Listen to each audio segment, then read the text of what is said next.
Well, good afternoon.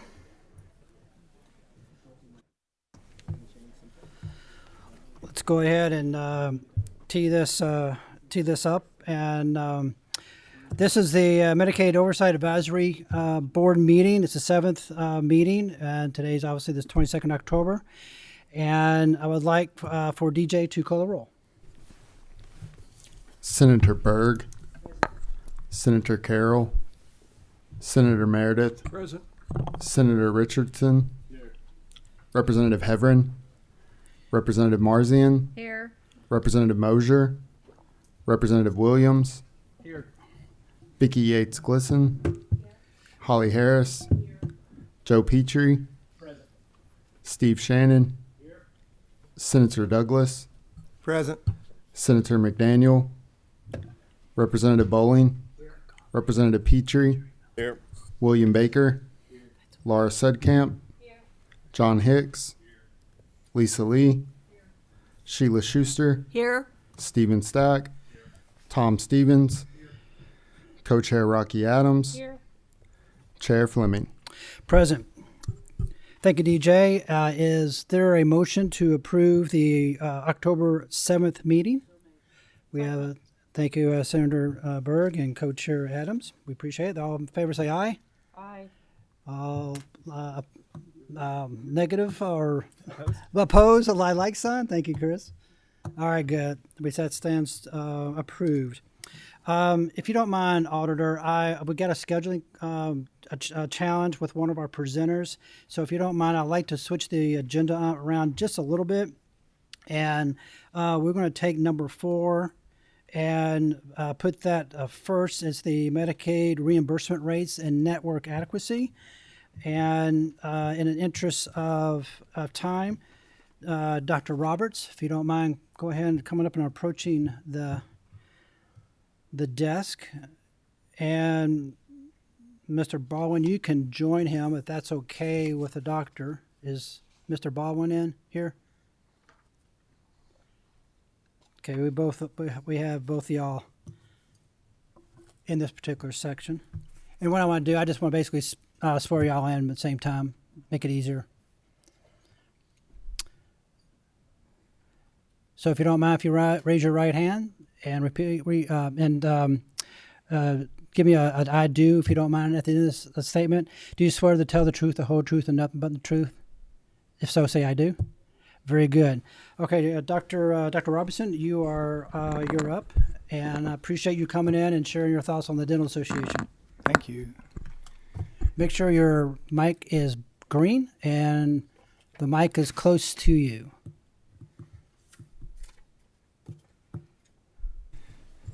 Thank you. Thank you. Go right ahead.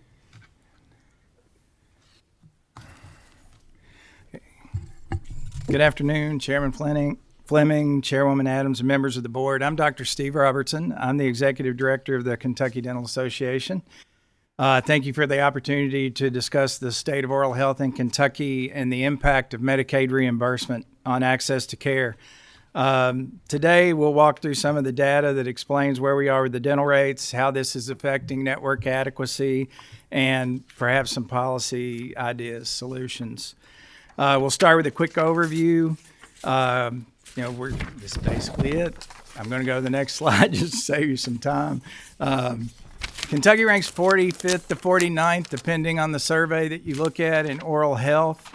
Our dental Medicaid rates are about 60% or less of the commercial rates, often much, much less.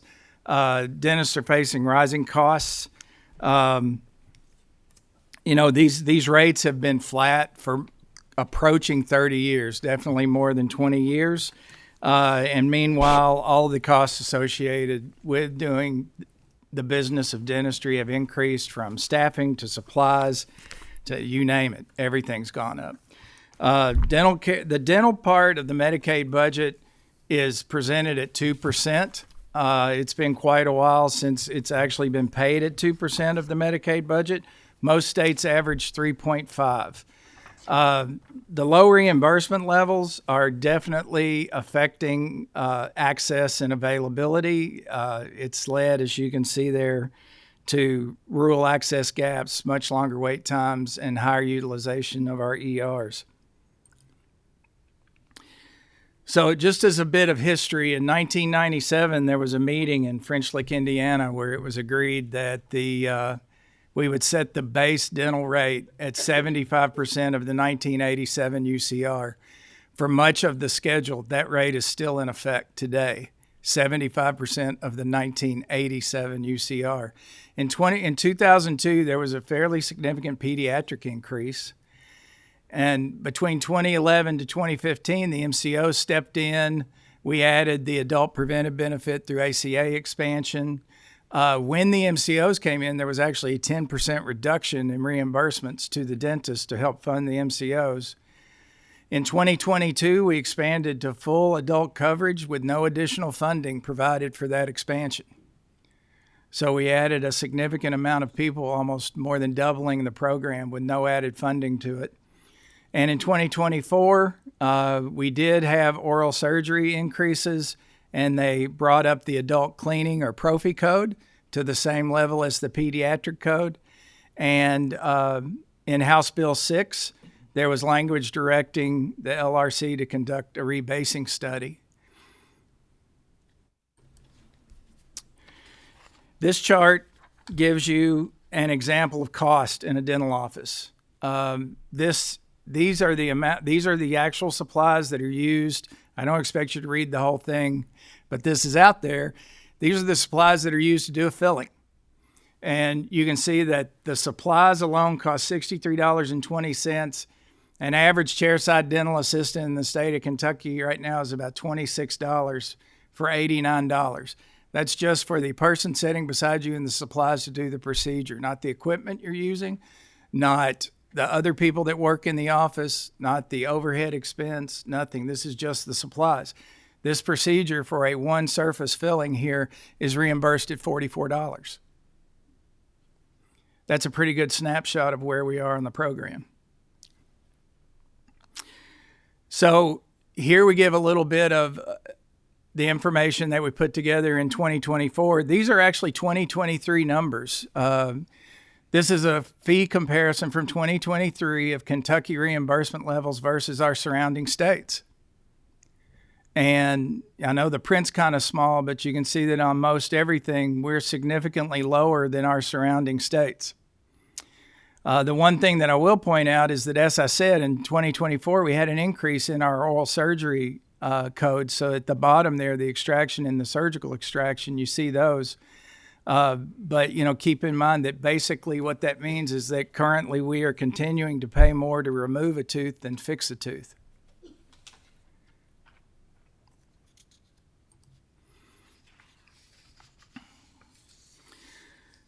So basically, our rates are currently unsustainably low.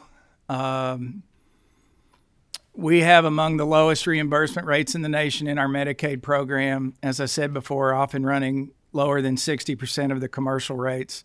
And as I showed you on the previous screen, in the vast majority of instances in the office, that means that the dentists are working at a loss to provide care. The important take home here is that these dentists are small businesses. They're not under a big umbrella. They're not part of a hospital. They're not in a chain or something like that. For the most part, in Kentucky, dentistry is still a private small business, mom and pop. And they don't have a way to make this up. Because unfortunately, we also have some issues in other areas that affect how much a dentist can collect and or charge in our state that we'll address maybe at another time. But, the Medicaid rate, a lot of our dentists, because these haven't been changed, except for a few spots here and there, they can't keep up. So, being that you're a small business, even though everyone would like to take care of everybody that they can, you have to keep the business open. You have to pay your help. You have to pay your bills. And most of our providers are having to make the unfortunate decision to either walk away from the Medicaid program or greatly, greatly restrict the access that they can provide because of the level of reimbursement. So really, because of this, we're seeing a lot of our network adequacy things truly declining. We have a lot of dental deserts in our state, not just in Medicaid, but across the board, because we're also reaching the point where we're having a hard time recruiting new dentists to come into the state because of our reimbursement levels. So we're seeing the dentists start to age out. One of the stats that I believe we saw from the American Dental Association was that 65% of the dentists in Kentucky are over 55 years old. So we have a lot more people closer to retirement than starting their practice. And we're having a hard time drawing people into the state because of these low reimbursements. What this leads to are longer wait times where people are having to restrict access, or people are being forced to travel greater distances to either go to that isolated provider or to one of the dental schools, which are sort of the safety net of the program. So the other thing is that this also drives people to our emergency rooms. So currently the data that we have shows that we're spending about $9 million a year on ER visits for things that should be treated in dental offices. So, obviously, if we could get those people into a dental office, it would be a great savings to the program versus having them show up at an ER. The necessary treatment in that dental office would be reimbursed at a much lower level than the procedures that are being provided in the emergency room. So investing in these reimbursement rates, providing the stability by adding money to the program, can help us get on top of some of these procedures by bumping up the preventive and the basic restorative so that we can cut off some of these bigger problems before they get there, and try to fix things while they're small rather than having to wait until they get huge and it leads to tooth loss or ER visits or hospital stays. Every dollar that's added to dental prevention yields about $3 to $4 long-term in saved medical expenses on the other side of the program. Our new dental graduates are coming out of school. In Kentucky, our in-state students are averaging $310,000 in debt. So they're leaving dental school with a mortgage before they have a mortgage, before they buy a practice, join a practice, buy a car, buy a house. And it's because of this debt load that they're choosing not to practice in the rural areas of the state, or in some instances to even stay in the state of Kentucky. So improving this program is going to help us recruit more dentists in the state, provide better access, and it really is kind of the root of the issues that we're dealing with.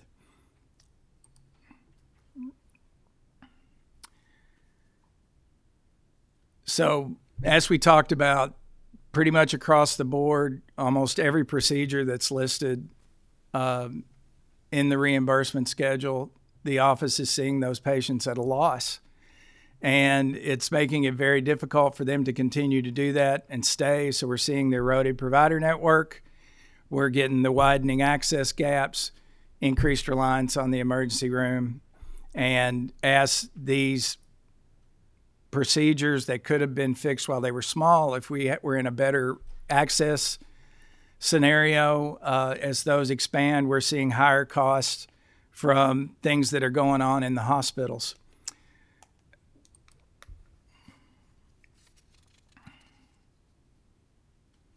So I guess we're really about to wrap this up, but one of the things that I want to talk about when I keep bringing up the hospital is that we were attending a CE course within the last year, and one of the oral surgeons from University Hospital in Louisville was presenting an hour and a half full of cases that all walked out of the hospital with a bill in excess of $150,000 that ultimately was from a dental infection. And he was able to show case after case after case after case of things that should have been addressed early on had there been access available for those patients to get in and get that care.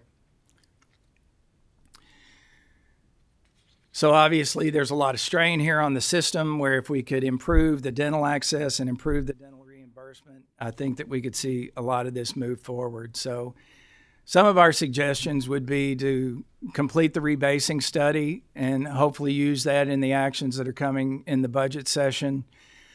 Increase dental reimbursement as part of this upcoming legislative session. establish a recurring rate of review tied to inflation, cost of care data, and network adequacy metrics. I'm sorry. Because one of the things that's happened is without that in place, dentistry has been stale for so long because all of the other Medicaid programs have Medicare that they can mirror off of. So as there's Medicare improvements, we're usually seeing Medicaid improvements. There's no Medicare sister program for dentistry. So I think part of the problem that we dealt with over time is there's not really a good comparison to look at and say, oh, well, they're doing this, so we need to reflect that. So we've kind of been left out as things have moved along. We've been left stagnant except for a few isolated increases. So as we move forward, we'd really like to find a way to not come back and have the same discussion in 20 or 30 years, that we could keep this moving forward as we go. So we'd really like to see us adopt a benchmark alignment, prioritize prevention, incentivize preventive and restorative care, and use that to support the workforce stability, including that we're providing an adequate work environment for younger dentists and hygienists to practice and stay in the state of Kentucky and help us grow the access and everything that way. And I realize that I kind of sped through that. I know that you all had this ahead of time. I don't think I threw out a lot of new information to anybody today. So that's one reason that I didn't want to dwell on every single word. But I appreciate you hearing me today. I appreciate being able to be involved in the process, and I welcome any questions. Thank you very much, Dr. Robinson, for your presentation. I know we have talked on several occasions that y'all are in a tough situation, not only from a workforce, but also just from a sustainability. Where you're coming from.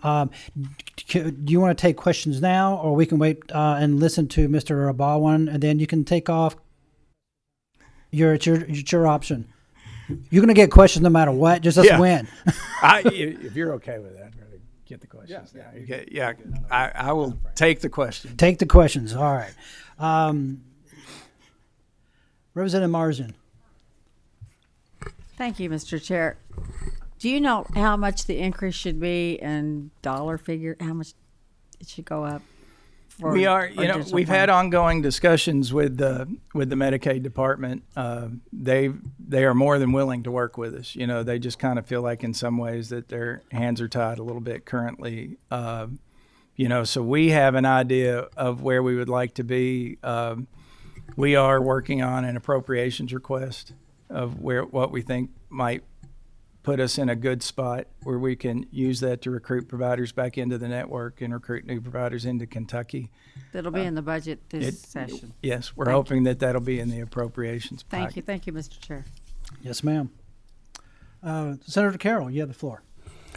Thank you, Mr. Chairman. Do you all have any data related to the net revenue on average for a practice in Kentucky compared to other states? And I ask that as part of another question. I know my dentist with private insurance has stopped taking private insurance. He has an in-house plan that you purchase, and it covers cleanings, whatever. How much of the issue is Medicaid, and how much of it are all the struggles with private insurance now? Well, it is a combination of the two. But,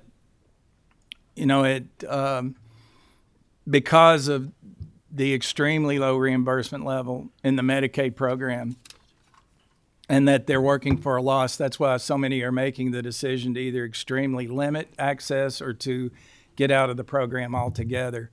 And we are seeing dentists get out of private insurance also because, the one comment I'll make is that every insurance plan that's available in the state of Kentucky right now is either an HMO or a PPO, which means that provider has, now granted they signed the contract, but due to that, they do not have the ability to set their own rates or decide what they collect. And most of those contracts are not keeping up with the market, just like the Medicaid reimbursements. So as everything's changing around them, they're not seeing increases in reimbursements there. And that's why you're starting to see some of the decisions that way.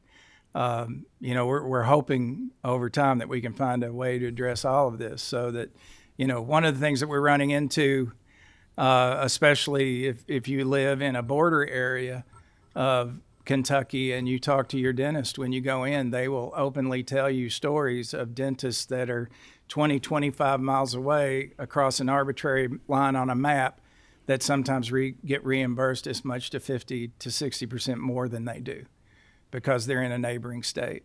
And that's another thing that's causing a lot of hardship in the state. It's Southern Kentucky, Northern Kentucky are the two biggest ones, where you're having to deal with the reimbursement level across the Tennessee state line and the Ohio-Indiana line. There's a big disparity in reimbursement. So what can a dentist that's coming out of school, what can they expect to make in their single provider practice? That's a very difficult question to answer because increasingly the dentists are being pinched because when you don't have a way to respond to the market, often to keep the people around you paid, that has to come from somewhere. So usually it's coming from their own paycheck. So, and I don't mean to push this, but it's hard to, oftentimes we get requests for increase, but we're never told what the organization or what the profession, what their bottom line normally is to help us kind of gauge where that profession or where that market is. So can you help me out at all with that? Well, everything that you're saying makes sense. And, my unfortunate response to that is we're not allowed to do those surveys anymore. We can't do reimbursement surveys. We can't do fee surveys. All that has been ruled off limits by the FTC. So we can no longer poll our membership to find out what they charge for a procedure or how much money they make. So I really don't have any current data, but I can reach out to the ADA and find the most current information I can and get that to you. Thank you, Mr. Chairman. You're welcome, Senator. I don't see anybody else on the list. Oh, I'm sorry. Go right ahead. Sorry. Thank you, Doctor. I just wanted to follow up on a couple things. You point out the rates themselves, and when the states that are next to us, we're a half or third or worse in our reimbursement rates. We have our dentists coming out of school with significant debt, and most are not in a capability to start their own practice to take on the debt to do that. So they end up working for other practices, which can increase the debt cycle as they go forward. You've talked about dentists and specialists in dentistry leaving the program, which only exacerbates the issue of access to care, and especially in our rural areas. What do you see this program in the future without a change to our reimbursement rates or without a change to things that can improve our access to care? I'm very concerned about this program, and that's one reason that, when I took this position, that's why this became a big focus of the KDA, was really making a big Medicaid push, because I'm very, very concerned that if we don't see some significant changes, that this is going to become unsustainable because your providers are not going to be able to participate. And it's not that they don't want to participate. It's simply that they cannot afford to participate. I know that there's other areas in Medicaid that feel that they're facing the same thing, but we've been under this rock for almost 30 years, and I really hope that we can at least get out and get a little sunshine on us and see some growth and start getting people back into the program. I will tell you, we focus a lot on what's happened in Ohio and Missouri because they both had huge increases in their program, which led to huge jumps in provider involvement and much more access for the patients. So we've seen in some of our neighboring states that have already taken this step that it's been effective, and that they've been able to bring the providers in and up the access.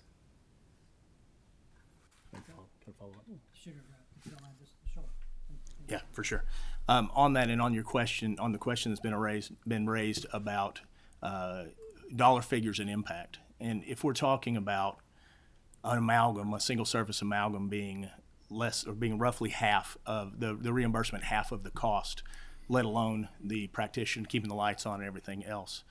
If the amount that dentistry currently uses is doubled, what figure are you talking about there?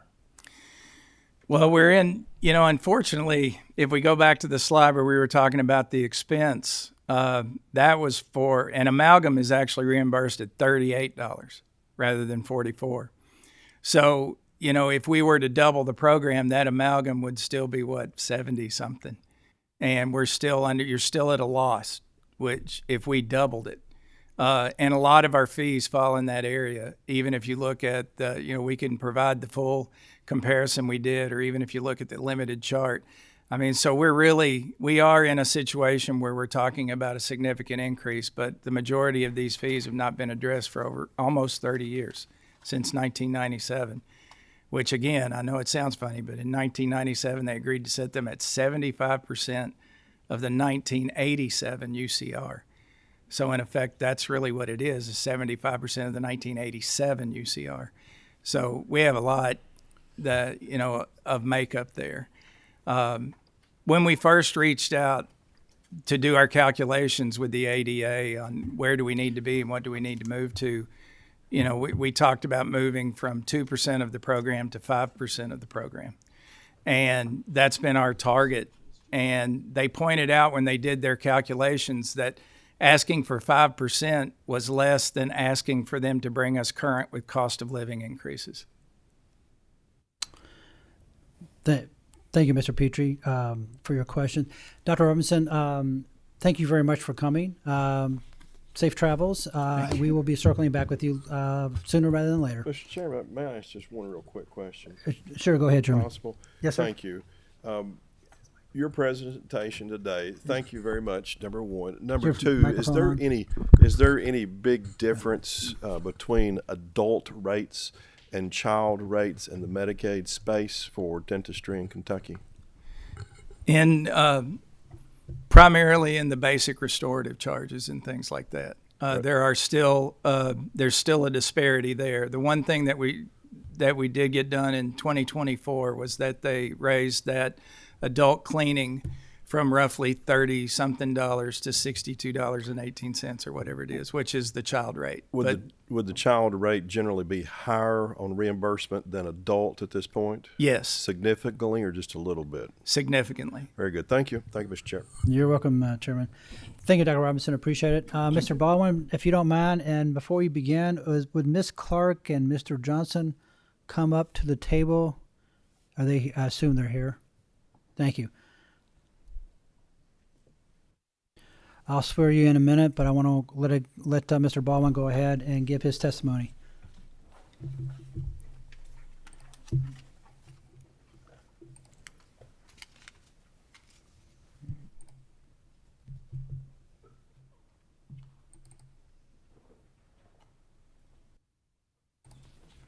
There we go. Thank you, Chair Fleming and Chair Rocky Adams. Appreciate the opportunity to present before the Medicaid Oversight Board today.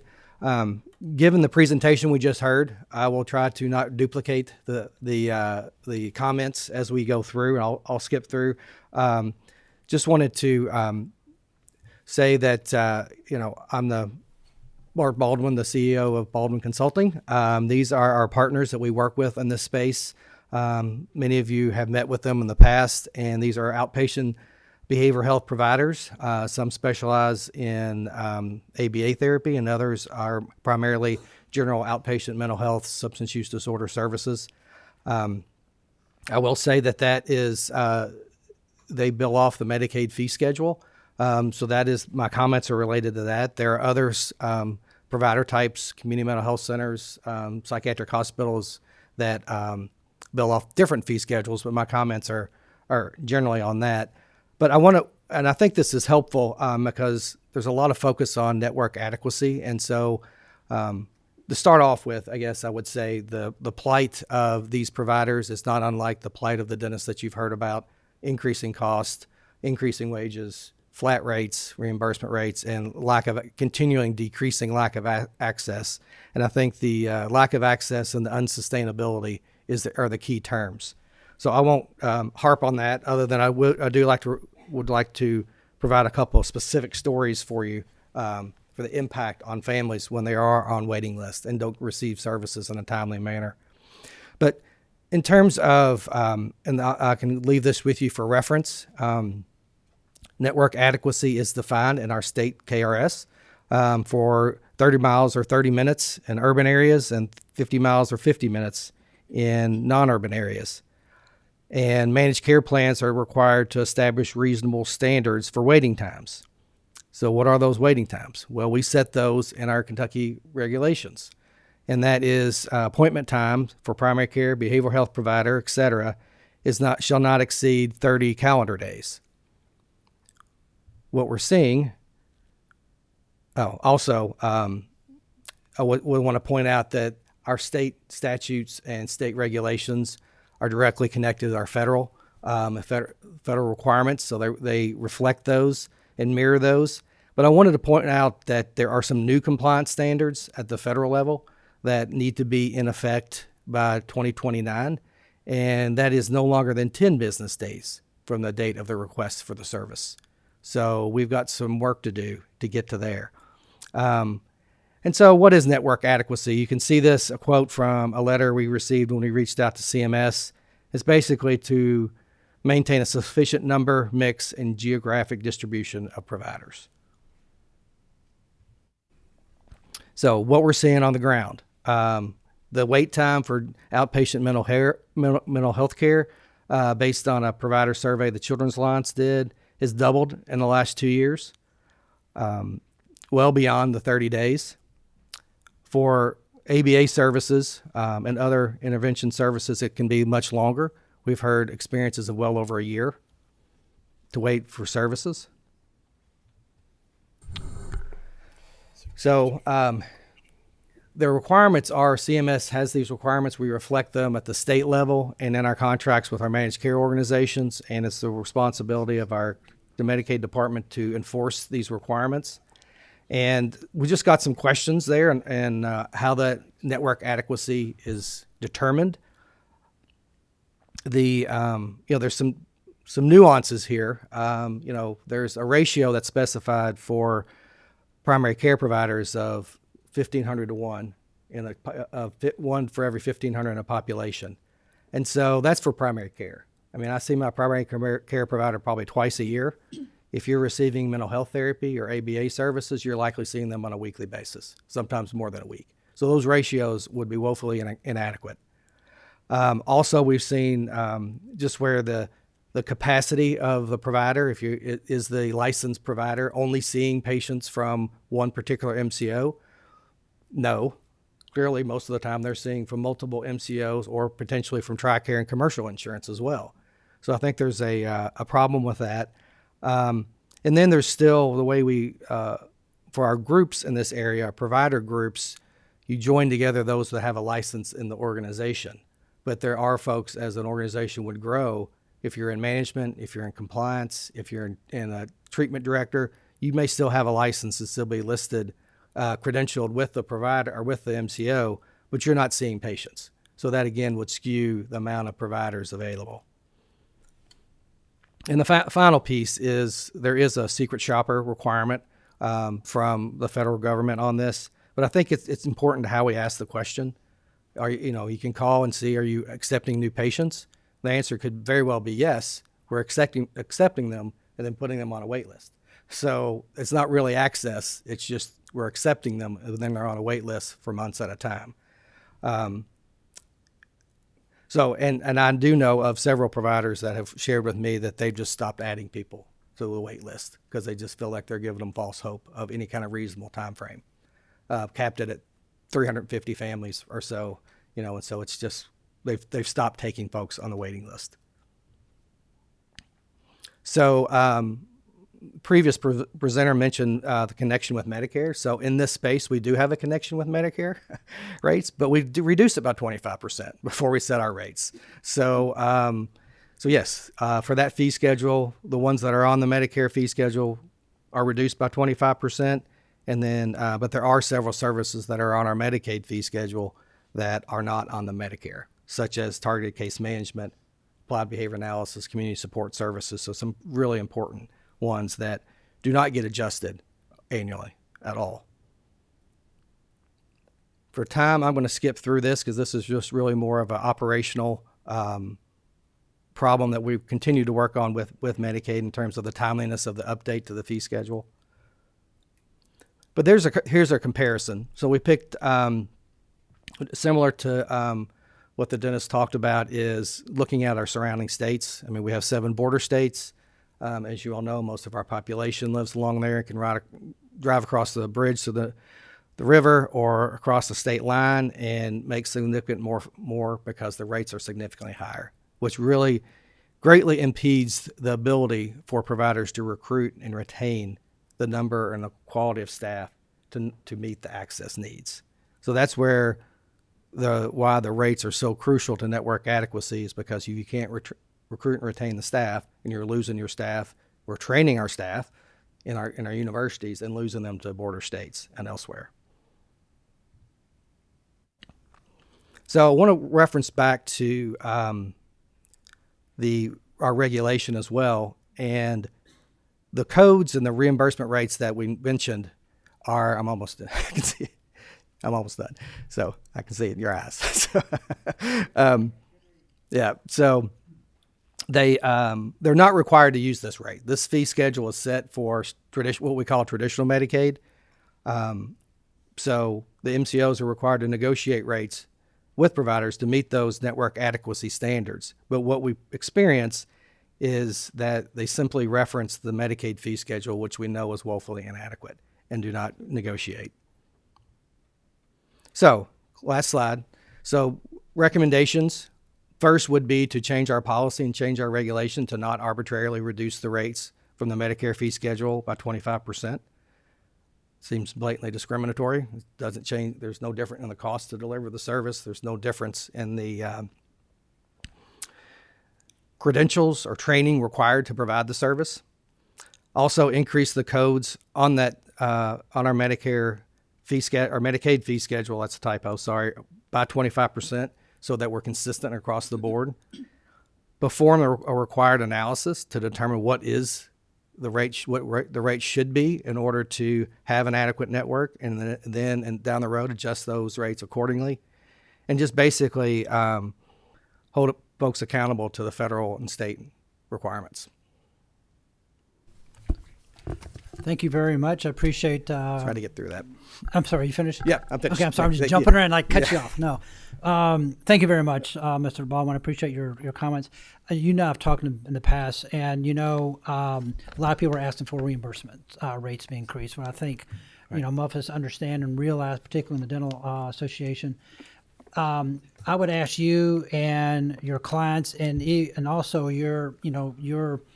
y'all's profession in terms of mental health services and so forth, if come up with some ideas and different ways to process things, to handle things, that would be very, very invaluable for us as we go through and look at the budget.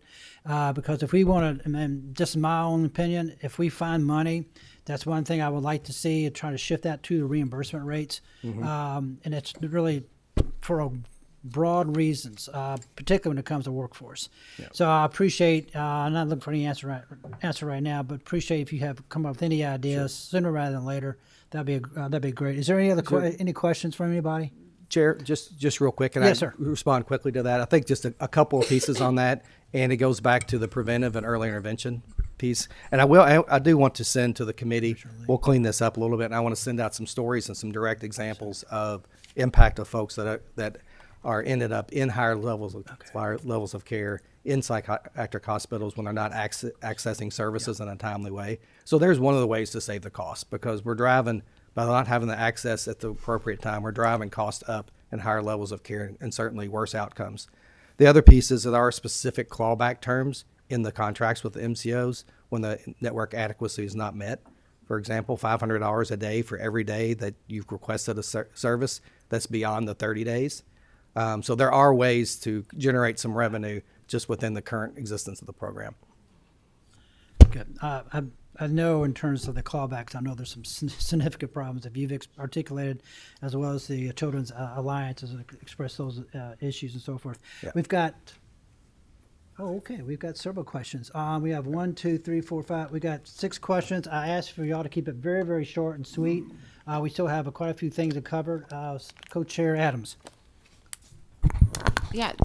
So if I'm curious about that. So if it the regs say 30 days, and if it takes someone 77 days to get an appointment, I mean, that's crazy. I mean, how does that play out for someone who is a Medicaid recipient? Like, explain how that is. Do they just say sorry? Yeah, and I want to point out that when I talk about waiting lists, I'm not referring to Michelle P. SCL, the Medicaid waiver waiting lists that get a lot of attention, rightfully so. I'm talking about waiting lists for that particular provider. They go without services. To your point, Senator, they just say we put you on a wait list. When we have an opening, at some point in the future, we'll call you in for an assessment and get you into services. And that's, like I said, I'll send you some services where, the impact. You can imagine if you need health care, you need it now. You don't need it in 8 months, or 5 months. The condition often escalates. Your condition worsens. So who executes on that clawback if they can't be seen in 30 days? Is it the provider or is it the individual that's covered by Medicaid? No, that's between DMS and the MCOs. So that particular clawback, so it's not a clawback for claims, it's actual money that's clawed back from Medicaid, from the MCOs for not meeting, it's a penalty for not meeting the network adequacy standards. Okay. So we should ask that of the cabinet then. Well, I'll file that one. Okay, thank you. Yeah. And from our understanding, from our research, that's not happening very often or at all. Okay. That could be a moneymaker. Ms. Yates Gleason, you're the floor.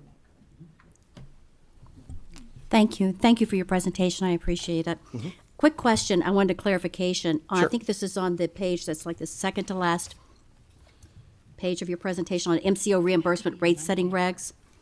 And you note that providers most frequently experience MCOs referencing the Kentucky Traditional Medicaid Fee Schedule as the rate that will be paid.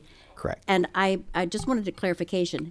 These providers are not getting even the Medicaid fee schedule rate generally. Is that correct? It's usually paid off of the Medicaid fee schedule. So they might get 60% of the Medicaid fee schedule or 30%. Is that correct?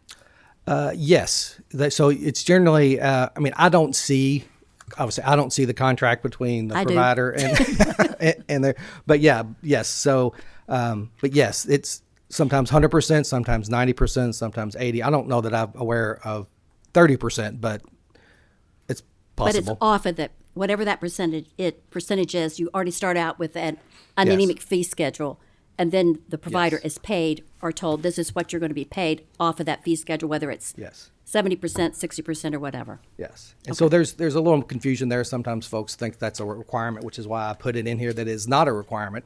And as a matter of fact, it's not how rates are supposed to be set in the managed care at all. You're right. I think I saw that Myers-Stauffer talks about this section in the Social Security Act about how you're supposed to set that. And it's the fee schedule is not part of that. Actually, we could require certain minimums. Minimum amounts based off the fee schedule or whatever, but yeah, you can't. You generally don't use the fee schedule as the rate. Correct. But I just wanted a clarification that we are using that fee schedule, but they're paying less than generally less than the Medicaid fee schedule. Yes. Commissioner Lee, you have the floor. Thank you. Thank you for your presentation, Mr. Baldwin. Very informative. We currently have over 600,000 children enrolled in the Medicaid program. That accounts for half, almost, or more than half of the children in this state. It also accounts for almost half of the Medicaid enrollment. And I share Senator Rocky Adams' concerns about the delay in treatment for our children. If a child is waiting over 77 days or up to a year, that is not acceptable. The only way that we can hold their MCOs accountable is to get information related to who those children are so we can ensure that they're receiving treatment. So if there are families, providers out there who have issues, they know that there are children on waiting lists, please contact the department and let us know who those children are so we can work with their MCOs to make sure that they get treatment as soon as possible rather than waiting on a waiting list. Thank you. Thank you, Commissioner Lee. That's a very good point. I appreciate you stressing that point. Let's see, Dr. Schuster? Yeah, I'm not going to talk about reimbursement, but I'm going to tell you something that you all in the legislature could do that would really be helpful. And Bart talked about it, and Representative Moser has had this bill for several times. And that is that we don't know how many behavioral health providers are out there. And I'll use myself as an example. I've been licensed longer than you have grandkids. I've been licensed since 1973. And I gave up my clinical practice to come up here and work with you all in the legislature, but I kept my license and have met all the requirements and so forth. So if you look up the number of licensed psychologists at the doctoral level, which I am, I would be listed. And Bart pointed out that there are a lot of licensed people that are not actively working. As far as I know, the Board of Nursing is the only board that asks the right questions. Mm-hmm. Are you practicing? How much are you practicing? Where are you practicing? Because all of us with licensure have one address. You don't know where I'm doing my clinical services back when I was doing them. I mean, we don't know what our workforce looks like. And as we all are aging folks, and we're having a hard time recruiting people into the professions, we've got to pass that bill. I just want to throw that out there and give kudos to Representative Moser for carrying that bill. Thank you. Thank you. And speaking of Representative And it Moser, won't cost you anything. You have the I meant floor. to say that. Go ahead, Representative Moser. Thank you, Mr. Chair. Thank you, Sheila. I actually was going to talk about that and our, addressing our workforce issues and our network adequacy compliance. Right. If we don't know who's licensed and who is actually practicing in Kentucky, we can't address any of this. So yes, so thank you for that plug. We do need to pass that bill. It doesn't cost anyone anything, and we fixed it with nursing. Let's fix it for everyone else. So Absolutely. The other kind of creative way of thinking about billing is another bill that I have, the psychiatric collaborative care model. And it addresses the inability to get those behavioral health services when a patient needs it. And this would allow those services to help or to happen in the primary care office. And so, it's not going to address all of our problems, but, if we start, first of all, looking at the reimbursement levels, but doing some of these, creating some of these partnerships to extend our care here in Kentucky, because we don't have enough behavioral health therapists. We're really going to just keep spinning in circles. So I would encourage everyone to kind of take a look at that. I think the insurers like it and providers like it. So thank you. Yeah, I would just comment real quick on, because you're right, we need to build a workforce to fix, and the network adequacy is a systemic problem, and that's the struggle with identifying families today. What are we going to do? If they're on a waiting list, they're on a waiting list. And so I think that it's a systemic problem. And yes, Medicaid can support and MCO support finding services, but if they're already on waiting lists, we have to build that network, and we have to recruit folks back from across the border back into our state. Dr. Bird, we have, I'm already 5 minutes over. I'll give you like 1 minute. If you ask your question, be it short and sweet so we can get on. We have 2 more presenters in this particular section. Thank you. Thank you, sir.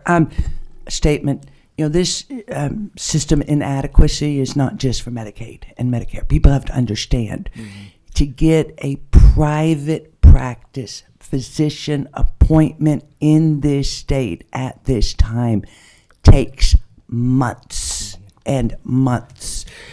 Even for me, as a physician, you have to call and actually beg. So this is a systemic problem in this state, not just in this state, but we have got to address this as a holistic issue. This is not simply a Medicaid reimbursement issue. Thank you, Doctor. You're welcome to stay, or you can excuse yourself. Your option. Ms. Clark and Mr. Johnson, would you mind raising your hands? Do you swear to tell the truth, the whole truth, and nothing but the truth? Say I do. I do. Very good. Thank you very much for your patience, and you have the floor. Okay. I don't know if there's handouts on there. Yeah, make sure your microphone is close to you and the light is green. Okay, can you hear me all right? I can, but Little bit if you louder? don't, a little Okay. bit louder, or the mic closer to you. Okay. Well, either way. Sorry. Let me move some of this. Yes, thank you. So we were asked to speak today about some reimbursement processes and some rules, as well as some of the rate setting that we do within our contract with Medicaid. So what I've listed here, certainly these are not exhaustive, but just some high-level summary of the rules. That's okay. I'll just keep going. So I included on the first bullet there, Section 1902 of the Social Security Act. That really governs sort of the rules and the regulations for the state plan requirements, which Medicaid has. So the state plan is what Medicaid has to submit to the Centers for Medicare and Medicaid Services, or CMS, to get approval for the services that they provide and the reimbursement methodologies that they provide. So anything that that the federal government is going to pay matching rates on, the state has to submit that for approval. And so the snippet that I included there, when kind of referring to the rate setting that goes along with that, it says that assure that payments are consistent with efficiency, economy, and quality of care, and sufficient to enlist enough providers so that the care and services are available under the plan, at least to the extent that the care and services are available to the general population. So really, which is fairly generic, because the federal government does allow states, primarily to make their own decisions for their programs. They kind of say if you've seen one state Medicaid program, you've seen one state Medicaid program, because they're all different in what they choose to include, what they choose to reimburse, and how they choose to reimburse. So there's not a lot of specifics, and certainly within this act, there is more within certain provider types. It might give some more guidelines, but primarily states have their decision on how to do reimbursement. And when we assist states with that, typically we're looking at common methodologies that the federal government approves that are within those various, practitioner types. And oftentimes that can be based on cost, a percentage of cost, based on Medicare rates or a percentage of Medicare rates, looking at average commercial rates or a percentage thereof, or looking at averages, weighted averages, things of that nature, looking at market rates, kind of doing market buildups and things of that nature. So those are some of the kind of the typical common methods. And so knowing kind of what is typically approved within certain provider types helps with meeting these requirements that, CMS would typically expect to see when they're applying for how to reimburse these providers. And also, states must submit public notice anytime that they're going to make a change to their state plan, at least one day prior to the effective date. And CMS requires that so that the providers in the community and advocates have an opportunity to see how the rates are going to be set and provide comment. And the state has to address those comments through that public notice, again, for CMS to eventually approve the request for their state plan. And so within that also, I've listed, other, there are provider specifics for the rural health centers and the federally qualified health centers. Those are set within the Benefit Improvement Protection Act regulations. So they're required to do the prospective payment methodology rate setting. And so that is a little bit more prescribed than most provider types are on how to do that. So that one's a little bit more specific on how they have to be set. And then within the regulations, especially if states are choosing to use some form of cost reimbursement, there are a lot of guidelines that help dictate what's considered reasonable cost and to stay within the parameters of that. So I've listed, the Code of Federal Regulations, Section 413, gives a lot of principles of Medicaid reimbursement and ways to look at costs of reasonableness and tests of reasonableness. And so we rely heavily on that, as well as Section 200 of that kind of talks about different cost reimbursement mechanisms. And so we heavily rely on those for our cost reimbursement. And then also when you submit a state plan, You're also required to submit a fiscal impact of that, and oftentimes there's an upper payment limit test that is required. So Medicare will not allow you to pay above that upper limit. And that can look a little bit different for different provider types. Generally speaking, it's kind of said that you wouldn't typically pay more than what Medicare would pay. But how do you calculate what Medicare would pay can often be very tricky because, again, the services are often different. And so there's sort of different common methodologies that are accepted within that. So it's looking at what Medicare would pay either through fee schedules or oftentimes cost is an example of something that's acceptable if you're paying less than cost, or what the Medicare fee schedules would pay. Sometimes average commercial rates can be used. It just depends on the provider type. And so there's different mechanisms and rules within that. And so states have to follow those guidelines anytime they want to submit a state plan amendment or a change to reimbursement. And then also I've listed there annually, there's a requirement as well for the provider types listed for an upper payment limit test to be demonstrated to CMS. So the state has to submit that annually to show that, you know, even if you haven't changed your reimbursement throughout the years, you still have to make sure that you're within those limits. And so the state has to stick within those guidelines for those provider types. The next document that we submitted, apologies, it's not on the screen here. These are the provider types that Myers and Stauffer assists with rate setting for. And again, this is really just within the state plan. And this is not for managed care rate setting. So we do not, establish the rates that the managed care entities utilize. As it was discussed previously, those are negotiated with providers. And it is common, for them to potentially use the Medicaid rate or percentage thereof, which is really, common across states as well. But so these are the rates that we set, which you can see there, they're all set a little bit differently. And I've listed there the frequency for which they're updated. The majority of these do receive annual updates, whether that's an inflationary increase or utilizing cost reports annually. We would any cost reports that get updated annually, we would review those. Some of them are based on Medicare reimbursement, and so if Medicare updates the rates, then we would provide those updates as well. Or like I said, just calculating what the inflationary increase is. And there's different frequencies for the providers, if not annual, at which they may or may not be rebased. And we just follow the state regulations, which we've listed there for those reimbursement periods. And so that's when the department, kind of takes a look at refreshing those rates during those periods. And so typically we just follow the regulations put forth there, as well as that, typically would match what is in the state plan that CMS has approved. So anytime the state wants to make a change to the reimbursement, they do have to submit a state plan to CMS and get approval for that and go through some of the steps that I just spoke about. So again, those are all the provider types that we do the rate setting for. And just a little bit more, I know one of the requests was discuss a little bit about our contract.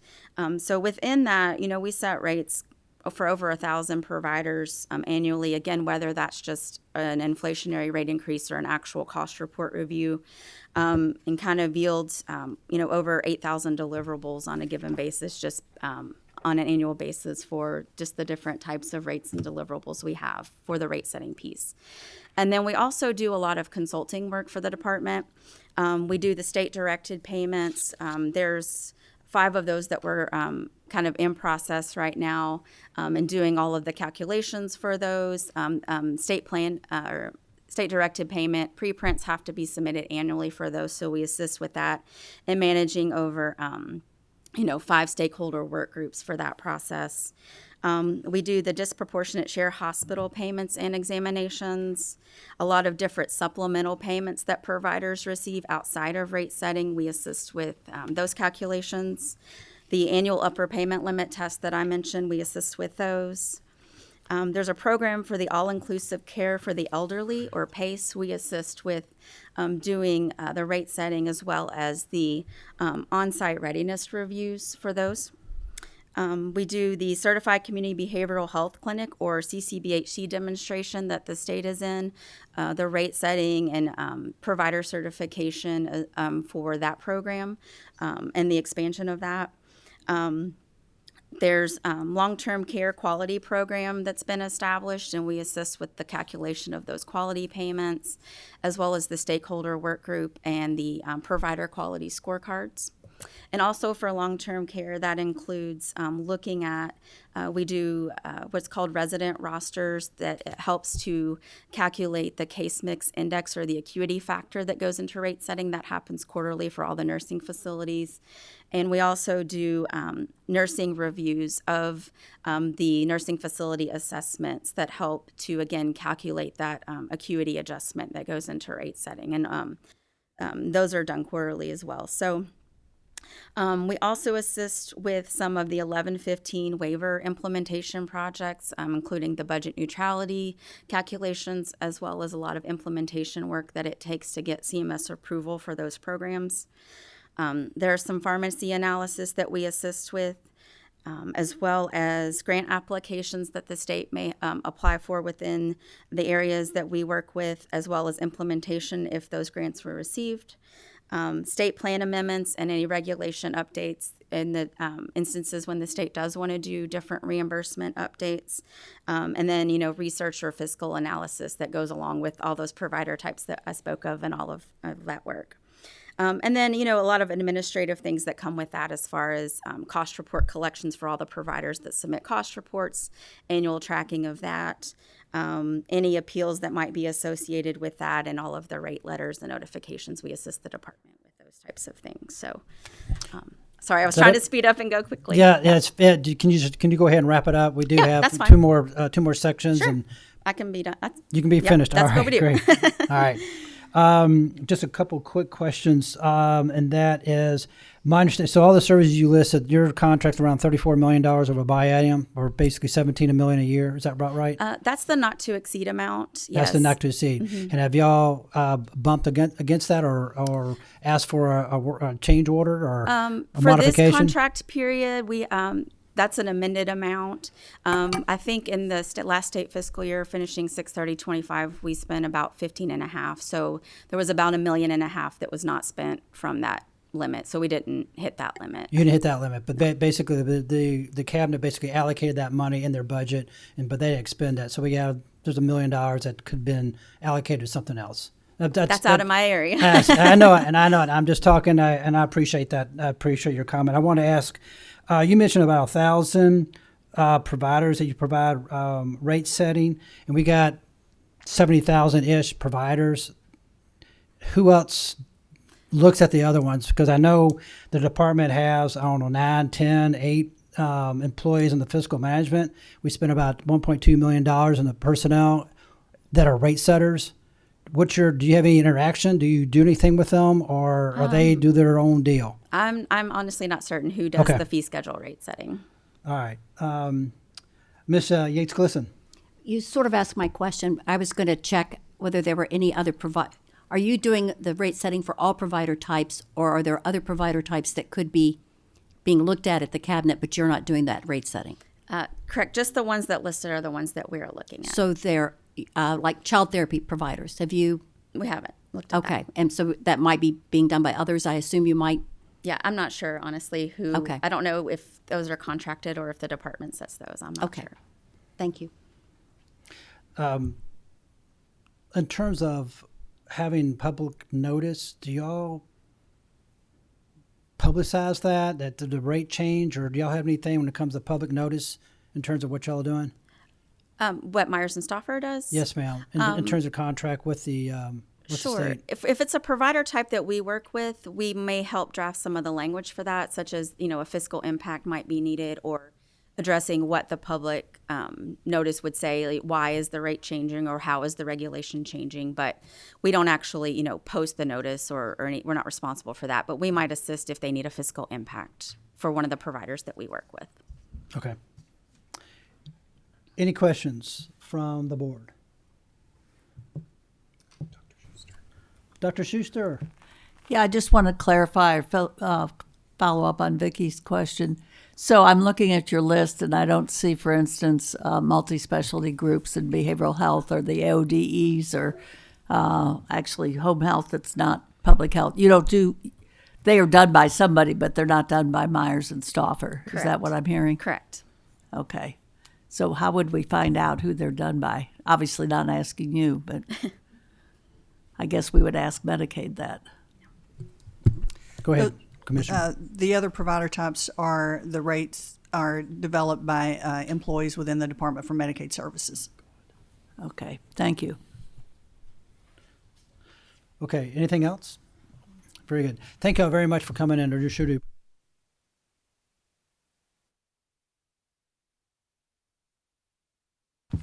We're going back to our regular scheduled program. Thanks, Chris, for turning that on. And I'd like to have the auditor's office to Alex and Auditor Ball. Thank you very much for y'all's patience in going through and listen to this. If you don't mind, would like to ask you to, if you don't mind, raising your right hand. Do you swear to tell the truth, the whole truth, and nothing but the truth? If so, say I do. Thank y'all very much. You have the floor. Very good. Do you want me to introduce myself, or you feel like that's covered? For the record, yes, ma'am. Okay. I'm Allison Ball. I'm the Kentucky State Auditor, and then to my right, I have my General Counsel, Alex Magura. Yeah, and Auditor, I just want to say thank you very much for producing that report. I think it's very revealing. I know you were here earlier on the health and services. They gave a really good explanation and so forth. So I just want to express my deep appreciation for you and your team and what y'all have done. And so with that, you'll go ahead and have the floor. Thank you, sir. By way of background, how this came about, and again, we refer to this as an audit, but technically speaking, it's a limited scope special examination. And so I sometimes go into the word audit because that's how the public refers to it, and it's just easy for people to understand. But strictly speaking, this was a limited scope special examination. It's a report. And we took this on actually because of an issue that was brought to light by the Biden administration. They reached out to 4 states, Ohio, Oregon, and Washington in 2023, and so that they were aware that an issue was occurring where Medicaid payments were being made for people even in other states. So it's happening, for example, in Kentucky as well as other states. So it's capitation payments that are made concurrently, meaning they're happening in more than one state. So this began under Auditor Harmon's administration. He agreed to take it on towards the end of his term, but the work really occurred during the bulk of my time, and of course we just recently finished it up. So just by way of a timeline, I just want to help you understand that. So the time that's covered in it is actually 2019 to 2022. It's a 4-year period of time. And as you'll no doubt pick up, that does occur during COVID. And I think that's relevant as you look at this, because there was a period of time when there was less of an emphasis to remove people from receiving Medicaid benefits. However, during that time, before and after, there's always been a requirement that if you don't live within the state, then the state shouldn't be paying taxpayer dollars for you. So that was ongoing during the time period we're looking at it, and as I said, before and after. And it's one of those things that has to be done. You need to remove people if they're no longer a resident of the Commonwealth of Kentucky. Also, just by way of background, and you'll know this, but I'll just reference it, that Eric Freelander was cabinet secretary during that period of time. So there's a different cabinet secretary now, and just so you're full understanding, that's the time frame that we're looking at. All right, as you no doubt know, it's a large number that we found as we were going through this, and it's $836 million in concurrent Medicaid capitation payments for individuals already enrolled in Medicaid elsewhere. Now, that does not necessarily mean that Kentucky paid $836 million, because the question is how many of them were, because you have people in multiple states. So it would take a deeper dive to figure out, is all of it Kentucky or is a portion of Kentucky? But we do know there was 836 duplicate payments, double payments made for individuals, Kentucky and somebody else in another state. And also, just to be clear, that doesn't mean that the recipients were receiving double the benefits. They got the same amount no matter what. So it really is wasted funds when this happens. It doesn't do anything for the individual it's supposed to go to. Kentucky has between a third and a fourth of the state's population on Medicaid. That's already come up actually a little bit in the other discussions that you've heard today. It's quite a bit of people in Kentucky, and it's $16 billion of taxpayer money that's spent. $836 million, while it seems small in comparison, it's still pretty big when it shouldn't be happening. So I just want to kind of lay that out. So as we walked through it, we determined, well, we need to determine a few things. One is Kentucky uses primarily a fee-for-service model in which the state directly pays, well, we don't use fee-for-service. That is an approach that is used. We use a little bit of that, but that is not the primary mode that we do. That is one way that it can be done. But what we do is we use MCOs. We essentially outsource payment management to managed care organizations. So it's common throughout the United States, and it's the way we handled most of our situations. I mention that because, well, and actually let me reserve that for a moment and go into a little bit of technology, because I think that's also helpful as we're talking about this. There are two types of technology databases that are used to figure out if you have people that are enrolled in other states. One of them is the Public Assistance Reporting Information System. It's the PARIS system. That's one that is usually used to let states know, hey, there's somebody who's enrolled somewhere else. It uses an interstate match function. It detects concurrent enrollees. However, it does have some limitations. There's flexibility in state participation as to data, tools, and frequencies. So consequently, it's not always, it's not up to date, real time. It occurs once a quarter, and when you're looking at it, you're looking at the time period for that quarter. So it's not as helpful if you're looking at the past.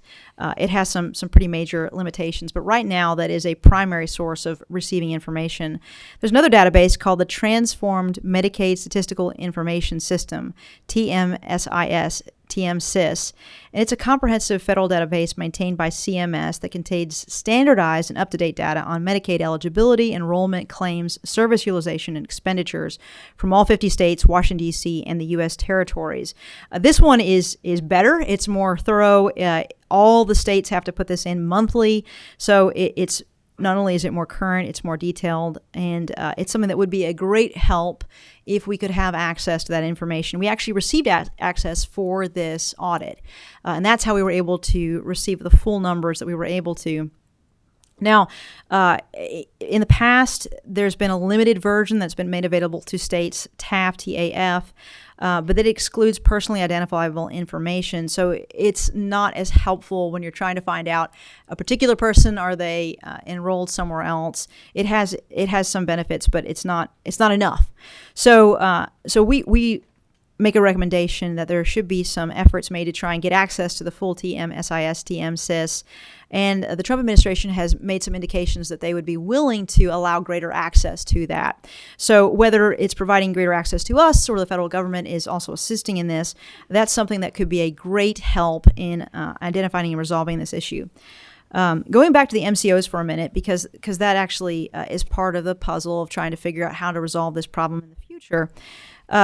We did review contractual relationships with these MCOs, and so we actually reviewed 11 contracts.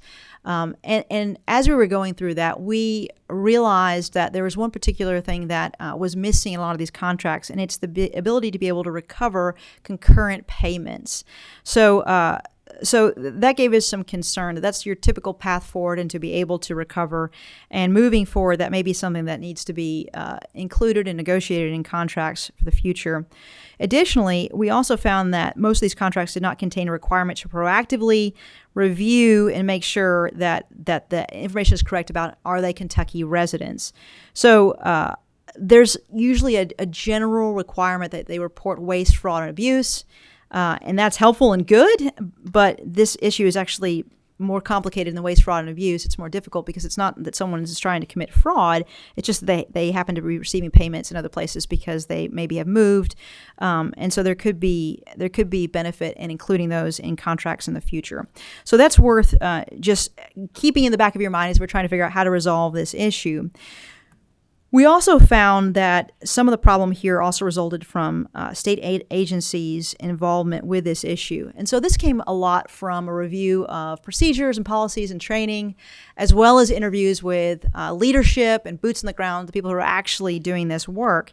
And we found through that for the period of time when we reviewed it, that from leadership, there was an attitude of, this isn't of great importance. We were quoted back and sometimes had direct quotes from people saying, yeah, this was very low on our priority list. This is not something that we've really tried to push very hard. And we've obviously heard that repeatedly from boots on the ground. So it's leadership and boots on the ground. it reminds me of something I've heard in leadership things many times.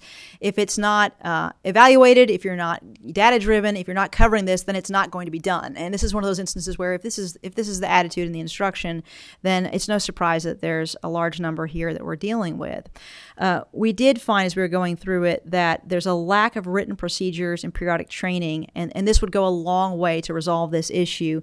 State workers who are doing this, boots on the ground, reported that the guidance they received for processing Paris alerts came from a 2018 memo from the Bevin administration, which is probably no longer up to date, and then mostly on-the-job training, both from just getting into it, looking at files themselves, or just conversations with other people. Several indicated that they last remembered a training in 2018 or 2019. Maybe there was one in 2022. So there's a real gap in the training. And then what's made available that people are aware of that they can access to be able to address this issue. We also found that actually finding out about Paris notifications is also difficult. Leadership indicated to us that there's a way to have tasks that come up on your computer screen that tell you what you're supposed to be doing, and we found that a lot of these things are siloed, so you don't have the same person who's working the same case all the way through, and that silo can lead to things being dropped. When we were actually talking to boots on the ground, the workers, they did not say that Paris notifications were part of their tasks that they would look at. They said that if they found it, it's just because they would stumble upon it by looking at the non-financial option that they could look at on their screen, and so it's through that they could find out, in fact, that there is a Paris notification. And then when we reviewed what do you do with it once you found it, there was gaps in the process for what to do. How do you notify the state? How long do you wait? How do you make sure that other people who are working the case know the process that you're going through and your progress? And one particular area that we found that was a problem was there's a completion box for Paris alerts that can be checked at any time, regardless of whether or not you've proven that you've actually done the work. And so this can be a significant problem because, like, you've seen the Paris notification, you might check off that you've seen it when you haven't actually, in fact, confirmed residency. So these were significant breakdowns, and we've got a lot of detail that goes through, what documentation is available, what people were aware of, where the gaps are in the training. We've got that all in the report. The report's about a 50-page long report, so we go into it with quite a bit of detail about ways to improve and ways to fix this. But one thing we did, and I think it's of great use, is we also looked at what other states are doing. This isn't a unique problem to Kentucky. There are many states that have had this issue, and one particular state that we looked at was Massachusetts. And Massachusetts uses Paris alerts to trigger in-depth investigations. So once they get that Paris alert, they start doing a deeper dive, and they begin to cross-reference multiple data sources like Accurint and recent MCO activity to confirm residency. And I think this is really significant. When they determine that there's a flag, there's been a Paris alert, they then shift that person over from the MCO system to the fee-for-service way of paying. And Massachusetts believes that they've actually saved an estimated $65 million just by making that one change. So it's an interesting way to you're still trying to find out if you're a resident. You're not doing anything that would take anybody off, but you're just shifting that way to pay just to make sure that you actually are in fact paying for that particular individual. Rhode Island uses Accurint as well as USPS National Change of Address database and Equifax's work number to verify residency. They also prioritize unresolved Paris alerts that have gone 60 days. So, if they've had it go for a while, they really do a greater emphasis on that. They send monthly reports, and they offer regular casework training. Oregon recommends shifting Paris flag beneficiaries from MCOs to fee-for-service, like Massachusetts does. And they also suggest incorporating the federal Do Not Pay program to identify ineligible individuals. Louisiana uses the Interstate Driver's License Compact and the National Provider Identifier Registry to flag beneficiaries receiving out-of-state services. So those are additional options. And Ohio uses driver's license data, and they also will move individuals over to the fee-for-service coverage. They also do proactive reviews when somebody hasn't accessed services for quite some time, which would suggest that perhaps they are in fact no longer a resident. Illinois, Washington, and Minnesota, they talk about using clearinghouses that they have found to check applicants. Washington and Minnesota used SNAP's clearinghouse and Social Security Administration information to assist in determining the beneficiary's true residency. So there are quite a few options available. I've laid out their federal databases that we use, Paris, and then what we would like to have access to, which would help. But it's not limited to what's available from the federal level. There are many private and then federal databases that can provide access and help in this. So it's not a problem that is unsolvable. It is definitely solvable, and there are ways forward. So we make recommendations on that. Before I finish this up, and I know you've got much on the agenda today, and you want to leave time for other things. As we were going through this, there were two subgroups that we also looked into, and I think they're just worth mentioning. Subgroup one is we looked at, since we had access to this information, we looked at if deceased beneficiaries were receiving benefits after their date of death, and we did find quite a bit on that. We found that in some cases, they were receiving benefit. Well, the average was 4 months, but in some cases, they were receiving it over 2 years. One individual received it for 857 days after death. The average delay in recording the date of death was 319.5 days, with payments continuing 205 days past the date of death on average. So those are its own issues. Interestingly enough, some of those individuals who had died were also receiving concurrent payments in other states. And then also subgroup 2, we looked at to see if there were 100 or more concurrent capitation payments made over 4 years. So over 100 for multiple states. And we did find some that fit that category, and we reviewed those and looked at those. Some individuals, the average was nearly 42 months in which concurrent payments were being made on their behalf during a 48-month period. And we even found as many as 8 states for one individual that they were enrolled in. So there's a lot to review here. There's a lot of data, and I recommend reviewing the entire thing, all about 50 pages. We have a lot of recommendations in there that I think will improve and resolve this problem for the future. It is worth noting that at the end of our time, there were hired about 50 contract workers, as well as training that was developed for those contract workers. So that was not included in the scope, but we do know that there were contract workers that were hired to deal with the Paris backlog. And we did, as we were going through it, and this often happens actually when you're doing an audit, is that there are changes that are made, and they don't get swept up in the time period, but we kind of have an awareness of, hey, there's some improvements that are on the horizon and that are happening, I think sometimes because of the work that we're doing. And that's happened here with the 50 contract workers. And we did know that there was some training being put in place to deal with that. The people that we interviewed, they were not being trained at that point in time with that new training. So it's possible the training is for the new 50 contract workers, but that's worth adding to that. Even though that's not within the time frame, I think it's helpful for you to know that's something that we uncovered as we were reviewing the issue. Thank you, Auditor Ball. I do appreciate you going through in a short manner on a very lengthy report that outlines a lot of issues, concerns that we need to further look at and investigate. I do want to ask a couple of questions. I know we have some people that want to ask some questions. In your report, you mentioned that there are several items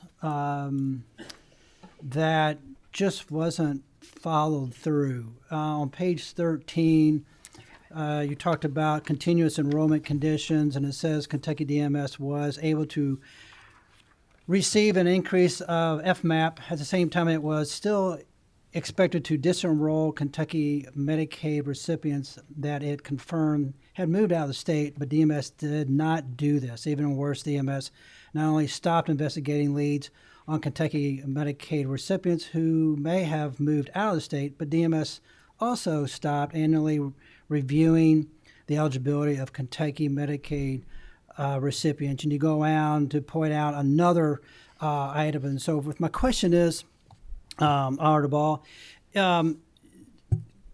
did you find anything else in terms of your investigation, other things that the administration did not follow through in terms of things we set out from House Bill 695, and I think was a 151 House Bill. Could you explain on what other lack of follow through of enforcing laws that we've passed? Yes, I can. Now, I will. The document here was a limited scope document, so it's pretty focused, lasered in on the particular issue, the capitation payments, the concurrent. We did do a SWAC audit earlier this year, and there were some other issues about Medicaid that are in there that are worth mentioning. There's an issue about checking citizenship status, and there was an issue about double Social Security numbers. But you talked about I think you're talking about kinship care and some other issues that relate to that. And those are things that we're dealing with within the office right now, and they relate to the Cabinet for Health and Family Services. So we're keeping very busy, and there's a lot of stuff that we're reviewing and we're looking at. But the kinship care issue is one of the things that we're reviewing right now. There's some other issues about bills that were passed, signed by the governor, and have not been enforced, and then explanations being given about it being budget issues. And so when you're talking about budget issues, the auditor's office is an area of expertise, is reviewing budgets and financial documents. So there's several things like that we're reviewing right now that relate to finances and if those things can be implemented. No, thank you. I'm guessing I've seen at least 15 or so of these items that have not been enforced. I suspect there might be more, and that's why I bring that to your attention, because you're right. And I appreciate pointing out this is just basically more of a focus, but I'm finding other things in there as well. In the grand scheme of things. Yes, Mr. Chairman. Yes, those are other issues, and you're well versed about the activities going on within our office and the enforcement of bills that you've passed. So yeah, there are about 30 bills, a little bit more, that the governor indicated that were not going to be enforced, and those were, I think the explanation given was that there were budget issues. Kinship care is one of the big ones that we've looked at. And so we're in the process currently of dealing with that. We actually had a letter yesterday and a letter today, one dealing with kinship care, one dealing with the Meals on Wheels issue, which I know has gotten a lot of attention. And then there was an indication that there wasn't money for the Meals on Wheels, and that it was a serious situation that was they weren't going to be able to pay for seniors to have meals from area development districts. And then the governor indicated there was a pot of money that was available and could go to that. And that we've actually, yesterday and today, we've indicated that, this is great, there's money available now. Go ahead and implement kinship care and other things that have been waiting on the wings to be implemented. Many of those things we're still in process trying to get financial information, and we could go into that. That may be issues for another day, but those are issues that we've been working on, trying to get financials, trying to find out, is there money available, is there not money available? But that addresses many of the things that you've mentioned, the approximately 30 bills that were not enforced, and because of budget issues, we were told, and then we've been trying to figure out, okay, is that actually the case within the kinship care issue? And then the Meals on Wheels is kind of a late one to the game, but that's just been a recent issue, and then money has been found for that. And so I would suggest that perhaps money is available for some other things too. We've been trying to look into that. Okay, very good. I just on that point that you brought up, the $9.1 million for the meals, that notification was supposed to come to the A&R Appropriations Committee in regards to notifying us to let us to approve or whatever the case may be. We never saw that. We just saw the announcement of that. So that's a little disconcerting and so forth. I do have some other questions, but I know some people wanted to chime in. Dr. Berg. Sorry about that, Dr. Berg. No problem. Thank you. I listened to this morning. I had some questions. I've had a chance to read it and reread it, and I still have some questions.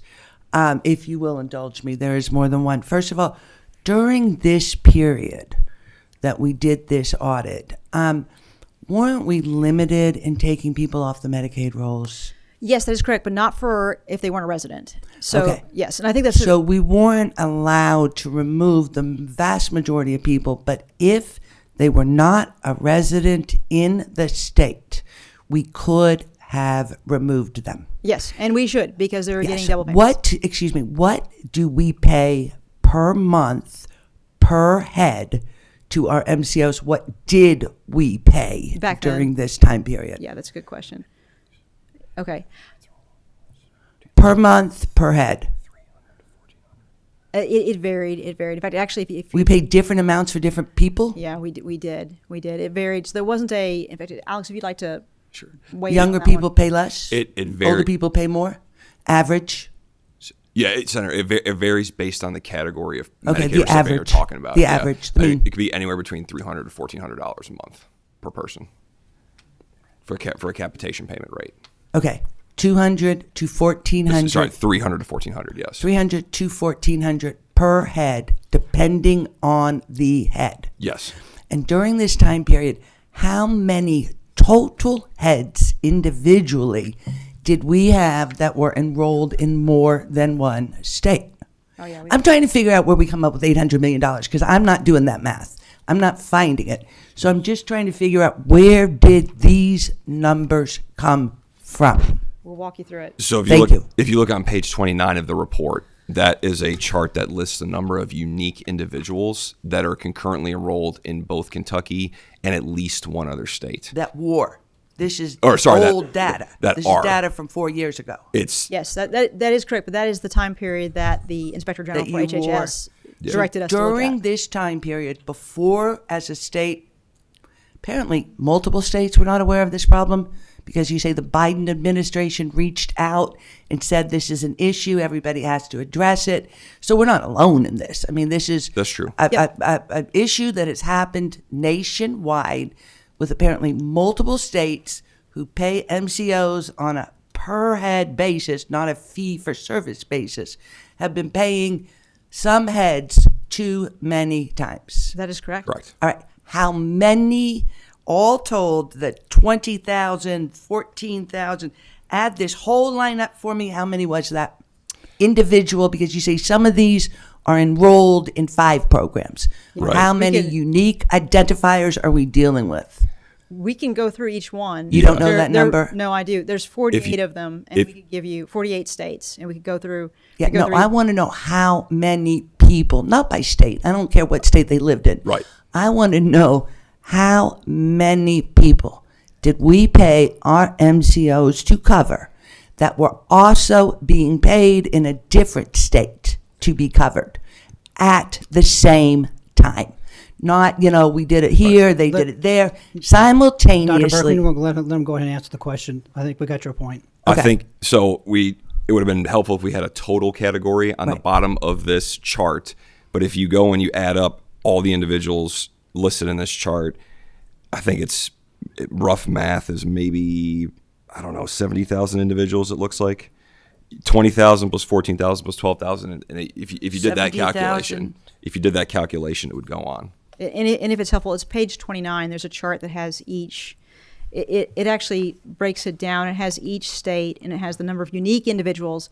It also has the number of concurrent capitation payments. So you have the actual dollar amount, plus you have the unique individuals, and then you have the state. So But that dollar amount is not just Kentucky's numbers. Correct. Right. So I care about my state. Correct. I'm trying to figure out how much did my state Yes. pay, and we fixed it. We know we fixed it because we've already allowed the states to take people off the rolls. People were not allowed to be taken off the rolls. So everything stopped Well, during COVID. if I may, to clarify, that they were- has been Let me- reinstated. Dr. Bird, let me go ahead and. I think can't get they a went. number. I mean, somebody is telling I understand me that, but we can but save Senator Bird, you $800 can go and ask million. these questions offline. Could you wait, please? Okay, They yes. went through our sampling process, and you have to take that sampling and then push it forward and give you an And idea. that was my second question. But that's How what that did we is. decide sample sizes Representative of 14 Marsden, you have the and floor. 19? right. Representative Marsden, you have the floor. It's Sorry, I think you need to hire my 14-year-old tech grandson to fix all of this because we need some teenagers.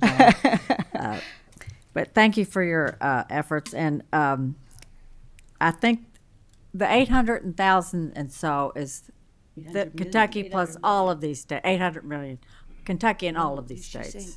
Correct. But what's important to understand is that we have a full data, and then we have also a subset that we review, which is typical in auditing. Like that is the way that auditing is done. So I yes. guess what we want to know what the answer is how much did it cost Kentucky? But my question for you is, and I was glad to hear you say that it's not necessarily fraudulent people. It's the system, because you have a mentally ill person with lots of complaints that's sick here in Kentucky on Medicaid, but say they move with family to Utah. They join up the Utah Medicaid, but they don't know they're not supposed to be on Kentucky. They have no idea, so they don't say I've moved. So they're still getting paid. So that's not really them being fraudulent. It's the system. Yeah, I'm not blaming the individual. I know. Yes. I heard you say that, so I was happy to hear you say that. And I also talked in the earlier committee, really brief, Mr. Chairman. I thank you so much. I appreciate it. We have two more questions and move on to another subject. To allow me to put in a compilation of provider fraud that's been found and prosecuted in Kentucky, and it amounted to like $27 billion over the last 20 years, which is a lot more than 800 million. But I think we need to start looking at provider fraud, and that may be easier to find, I think, if you hire my 14-year-old grandson. but it's the chair allowed the staff to put this in to look at all of the provider fraud, and it's pretty staggering. But thank you so much. Thank you, Representative. Mr. Stevens, you have a question. Thank you, Mr. Chairman, and thank you, Auditor Ball, for your work on the report. This is data from the COVID era. So thinking about where we find ourselves right now, my question revolves around House Resolution 1, the great big beautiful bill. Specifically, if the auditor has looked at this and thought about the impact of that moving from a 12-month redetermination window to a 6-month redetermination window, are these issues that might be caught with that? And that's a great question. We did make some recommendations that the time for recertification is a wonderful time to review residency. I mean, obviously you're supposed to be doing it, but it is a wonderful time to actually do a deeper dive. And I think, Mr. Stevens, you make a good point that if it's a little bit tighter in time, you're more likely to catch these things. Director Hicks, you have the floor. Yeah, thank you, Mr. Chairman. I want to correct your record. The notification on the senior meals reallocation, according to the Executive Branch Budget Bill, was made to the Appropriations and Revenue Committee. In fact, on Friday. I'm sorry, Director. Could you Dr. Berg and Representative Mosier, I cannot hear the response. If you don't mind, keep your conversations very, very, very quiet. Director, I apologize for interrupting, but I couldn't hear you. No, I just wanted to correct the record. Our notification to the Appropriations and Revenue Committee regarding the senior meals reallocation was done Friday afternoon. Okay, thank you. Any other questions for the auditor? One last question, Auditor. I was going to look at comparing budgets, and I noticed that there was a independent support branch that sort of popped up in the cabinet, and I'm trying to figure out what's going on with that, because it seems like it might be duplicating what you're doing. And I know there's some money that was allocated, and I don't know where they got the money from, but we can talk about that later on. Could you give me your perception or thoughts about that particular item when it comes to auditing? I do have some thoughts on that. I know what you're talking about. So that probably relates to the Office of the Ombudsman, which was moved over to the auditor's office, and so with it, the role to essentially audit CHFS. That is one of the jobs of the ombudsman. At the time of its transition, we were trying to get access to a database that would allow us to be able to do the work we were supposed to do for the ombudsman, as well as email access.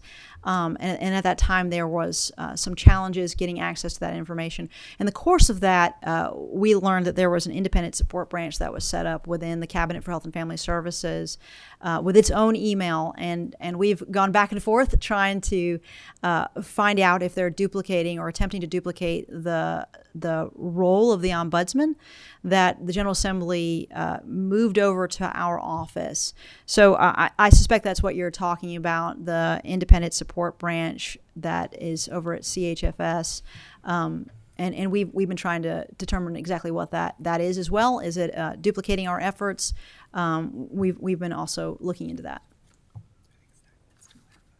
Okay. Thank you very much. Dr. Stack? It's real simple. Yep. The Cabinet for Health and Family Services serves every Kentuckian. We touch every Kentuckian in some form or fashion. We are committed to providing the best possible services to the people of Kentucky we possibly can. When the Ombudsman's office was removed to another location, we lost the function to do customer service for our people. We expect in the Cabinet, while I'm the Secretary, that when Kentuckians have concerns, they have the ability to reach out to us when they have questions, needs, and concerns navigating our services and supports, that we can do our very best. We may not always succeed, but we will do our very best to provide answers, to help them navigate the system, and to support them in accessing benefits to which they are eligible. For which they are eligible. The ISB, the Independent Support Branch, is nothing more than a call center to allow people with undifferentiated questions and needs to call and ask if someone can help them navigate the services and supports we provide. It's that simple. Any rational business would want to have a customer support function, and in fact, that's what we're doing in the Cabinet through that branch. Thank you. Thank you, Secretary, for that clarification. I do appreciate you explaining that. I do not have any other questions for y'all. Thank y'all very much for coming. Appreciate your time. Thank you very much. Thank you. Last on our agenda is Secretary Stack and Mr. Duke to talk about the regulations and the process of them. I was happy to waive the balance of my time, Mr. Chair, if you'd like. Well, thank you, Mr. Secretary. I appreciate that. I wish I'd say go. That's all right, but unfortunately, we won't do that. But I do appreciate your patience, and if you don't mind, if you just raise your right hand, do you swear to tell the truth, the whole truth, and nothing but the truth? If so, say I do. I do. Thank y'all very much. You have the floor. Just to let y'all know, as a teeing up, Dr. Stack and the co-chair and I talked about the regulations. I know they're going to be focused on the process of the regulations, and we'll go with that. So in any case, you have the floor, Secretary. Thanks, Mr. Chair. So going back to the last MOAB and then fast forwarding to today, we now have the benefit of knowing the regulations, and thank you. You shared your questions, which gave us the opportunity to understand what you were seeking. I'm going to start first with, it is my intention that we are in compliance with 695. It is my belief that we are in compliance with 695. And I'd like to just walk through at the top level why I believe that's the case for these four regulations. So 695 obviously created MOAB. It gives MOAB the opportunity to review a wide array of materials and information, and then to advise the General Assembly. There were changes in 695 to 13A, KRS 13A, which deals with the administrative regulation process. And then you had also mentioned Senate Bill 23, I believe, which also made changes. So with respect to House Bill 695 and the requirements, and I'll go through, you've got four regulations listed here. The first two, so 907 KAR 008020, and then the next one, which is the same leading numbers, and then 040, I believe. Those two regulations pertain to physical therapy services or therapy services of some sort. Neither of those make any changement to coverage, to eligibility, coverage, or benefits, and I'll go into a little more detail on that. So the 0201, this regulation language on prior authorization was amended specifically to remove conflicting provisions that caused confusion and inconsistencies in the application of the program. The prior authorization is required once the annual limit is reached, consistent with the state plan. So the state plan amendment already defines when you have to have prior authorization. We had different regulations that had different guidance. It was conflicting. So we really didn't change what we're doing. We removed the conflict between two regulations, but it's all governed by the state plan amendment, which we would have to submit here if we were going to change. So it also recognizes certain diagnoses and services as being exempt based on national clinical criteria as part of the agency's just normal day-to-day operations managing the program. So we did not change eligibility, coverage, or benefits, and therefore we don't believe that 695 applies. We considered it routine, and I wouldn't say non-substantive. It's operating things, but it's not anything that materially changed the program. So then going to, that addresses the first two of them pretty much. I will add for the second physical therapy one, or therapy one, 040, that we removed conflicting provisions that caused confusion and inconsistencies in application. The prior authorization, again, is required once the annual limit is reached. And then in one of these, I think we also had a document retention change that we had to do. So one of the legislation pieces, House Bill 6 or some other, or 695, required us to go from a 5-year to a 7-year documentation retention. So there's also statutory directive to do at least a portion of that. So that would address the first two of those. And when I go to, it's all this, well, it's 907 KAR 010 016. This is related to inpatient psychiatric hospital services. We already cover inpatient psychiatric hospital services in out-of-state facilities. We have a regulation for enrollment, provider enrollment, and a regulation for provider payment. Those two were in conflict. It is amazing to me, believe it or not, that with all the regulations and laws we have conflict, but let me assure you that the Kentucky Revised Statute is reef with conflicts just like the regulations may be. So we did not materially change anything we weren't already doing. We removed a conflict that had arisen. So we have been paying, we haven't changed what we're paying for the hospitals based on this regulation. We just removed an inconsistency. And then I'll tell you the final one, and then I'm happy to take questions on this. The other one was the outpatient pharmacy program. Now this one is different. This had to do with a certain category of pharmaceuticals. This one, just because it's in the news, the GLP-1s and the weight loss drug, we didn't make some radical change here to like throw open the doors for a new coverage benefit. We already cover these drugs, and we cover them for the indications that were there. These were adjustments to the preferred drug list, which is specifically exempt in 695. And I'm going to put this in context why it was good that General Assembly put that exclusion in 695. First of all, if we're going to create some massive new obligation for the state, if we're going to add $100 million worth of cost, you've asked that we are accountable to you. So you have visibility into that and opportunity to exert oversight for that. There's no disagreement on that. What we do here, though, is we have over 1,800 unique drugs and 750 non-preferred drugs. So there's over 2,500 pharmaceuticals in this formulary. We routinely have to make changes because medical science changes, because FDA approvals change, because there's scarcity, there may be shortages, and so you have to take something that was previously not preferred and change its status because otherwise people wouldn't have access to something that may be a life-sustaining medication. So we make those changes routinely, and we have internal pharmaceutical staff who help us do that. We also have, for certain circumstances, a pharmacy and therapeutics committee, and so we have processes for that. So I believe all four of the examples that were provided are not intended to have any off-budget implications. We don't anticipate any need for additional money other than what was budgeted to do them.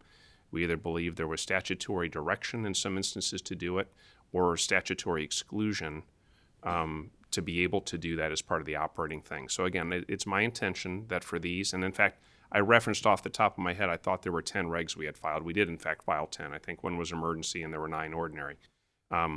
So those all we believe meet clearly defined criteria that they don't trigger 695. Now let me assure us, there are going to be instances where 695 is triggered. In fact, I'm beginning to get the beginning outreaches on certain things where we will have the opportunity for thoughtful discussion because there will be instances where our ability to respond to provider and patient needs will be slowed, and we'll have to navigate as the consequences of the law what the General Assembly desired, and if so, then we accept the consequences, and if not, is there opportunity for refinement? Because we won't be able to make changes like to the state plan amendment without coming back to you. That's very clearly outlined here in 695. So I'll pause. There's a few other points I might want to make, but let me just stop right there because that gives you the chance to respond to these specific 4 regulations.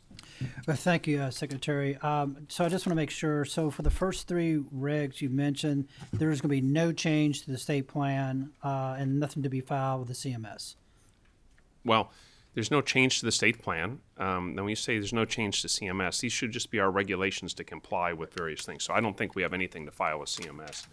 Now, remember, when I pause here for a minute, okay, this is not me being dodgy. This is when I tell you there's a lot of complexity in a $20 billion health insurance company. Let me just assure you there are. But no, none of these things trigger any of the things that I'm aware of in 695 that would require reporting. And just for the record, I do appreciate the complexity that you deal with. It's like I said, it's a 1,000-piece puzzle. Every piece is different. Every piece has a different color and pattern. So I understand that, and I do appreciate what you're going through. And I know we gave you a little bit of a hard time, but you've inherited a situation. You're trying to navigate that through. So I just want to recognize that in general. Can I say something? Co-chair, do you have a question? No, it's not really a question. It's just a comment. And yeah, I also appreciate you all being here today. You know, I think one of the objectives of this board is that, you know, we have all of these regs that come through, and sometimes they get farmed out to like families and children, and sometimes they get farmed out to health services, and sometimes they get farmed out to another committee. And we don't really have like this holistic approach of Medicaid. And so I think, you know, when we review these things on a holistic approach of like what is happening in Medicaid, and let's look at it kind of in totality, that's kind of what our objective is. And so this to me is a very good beginning in looking at it in its totality, and then it goes to the regs committee. So I am viewing this as an opportunity for all of us to be collaborative and work together and understanding what all the pieces are.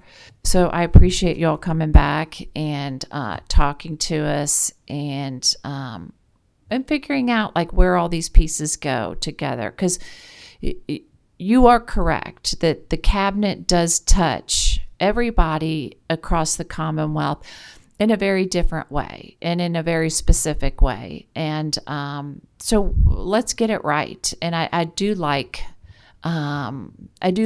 how we have the opportunity to work together on this type of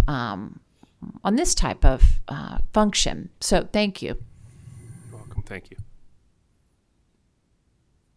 Go ahead and continue, Secretary. Well, the only other things I would say is where there's opportunities we work through this. I'm not asking for new legislation, by the way. But 13A very specifically defines the entities that do informational reviews. That was the other thing, was those specific words, Senator Adams, when you use those, trigger specific thoughts in our minds. And so it defines a subcommittee, which is the Administrative Regulatory Review Subcommittee, and that is the subcommittee. And it also defines statutory committees, subcommittees, interim joint committees.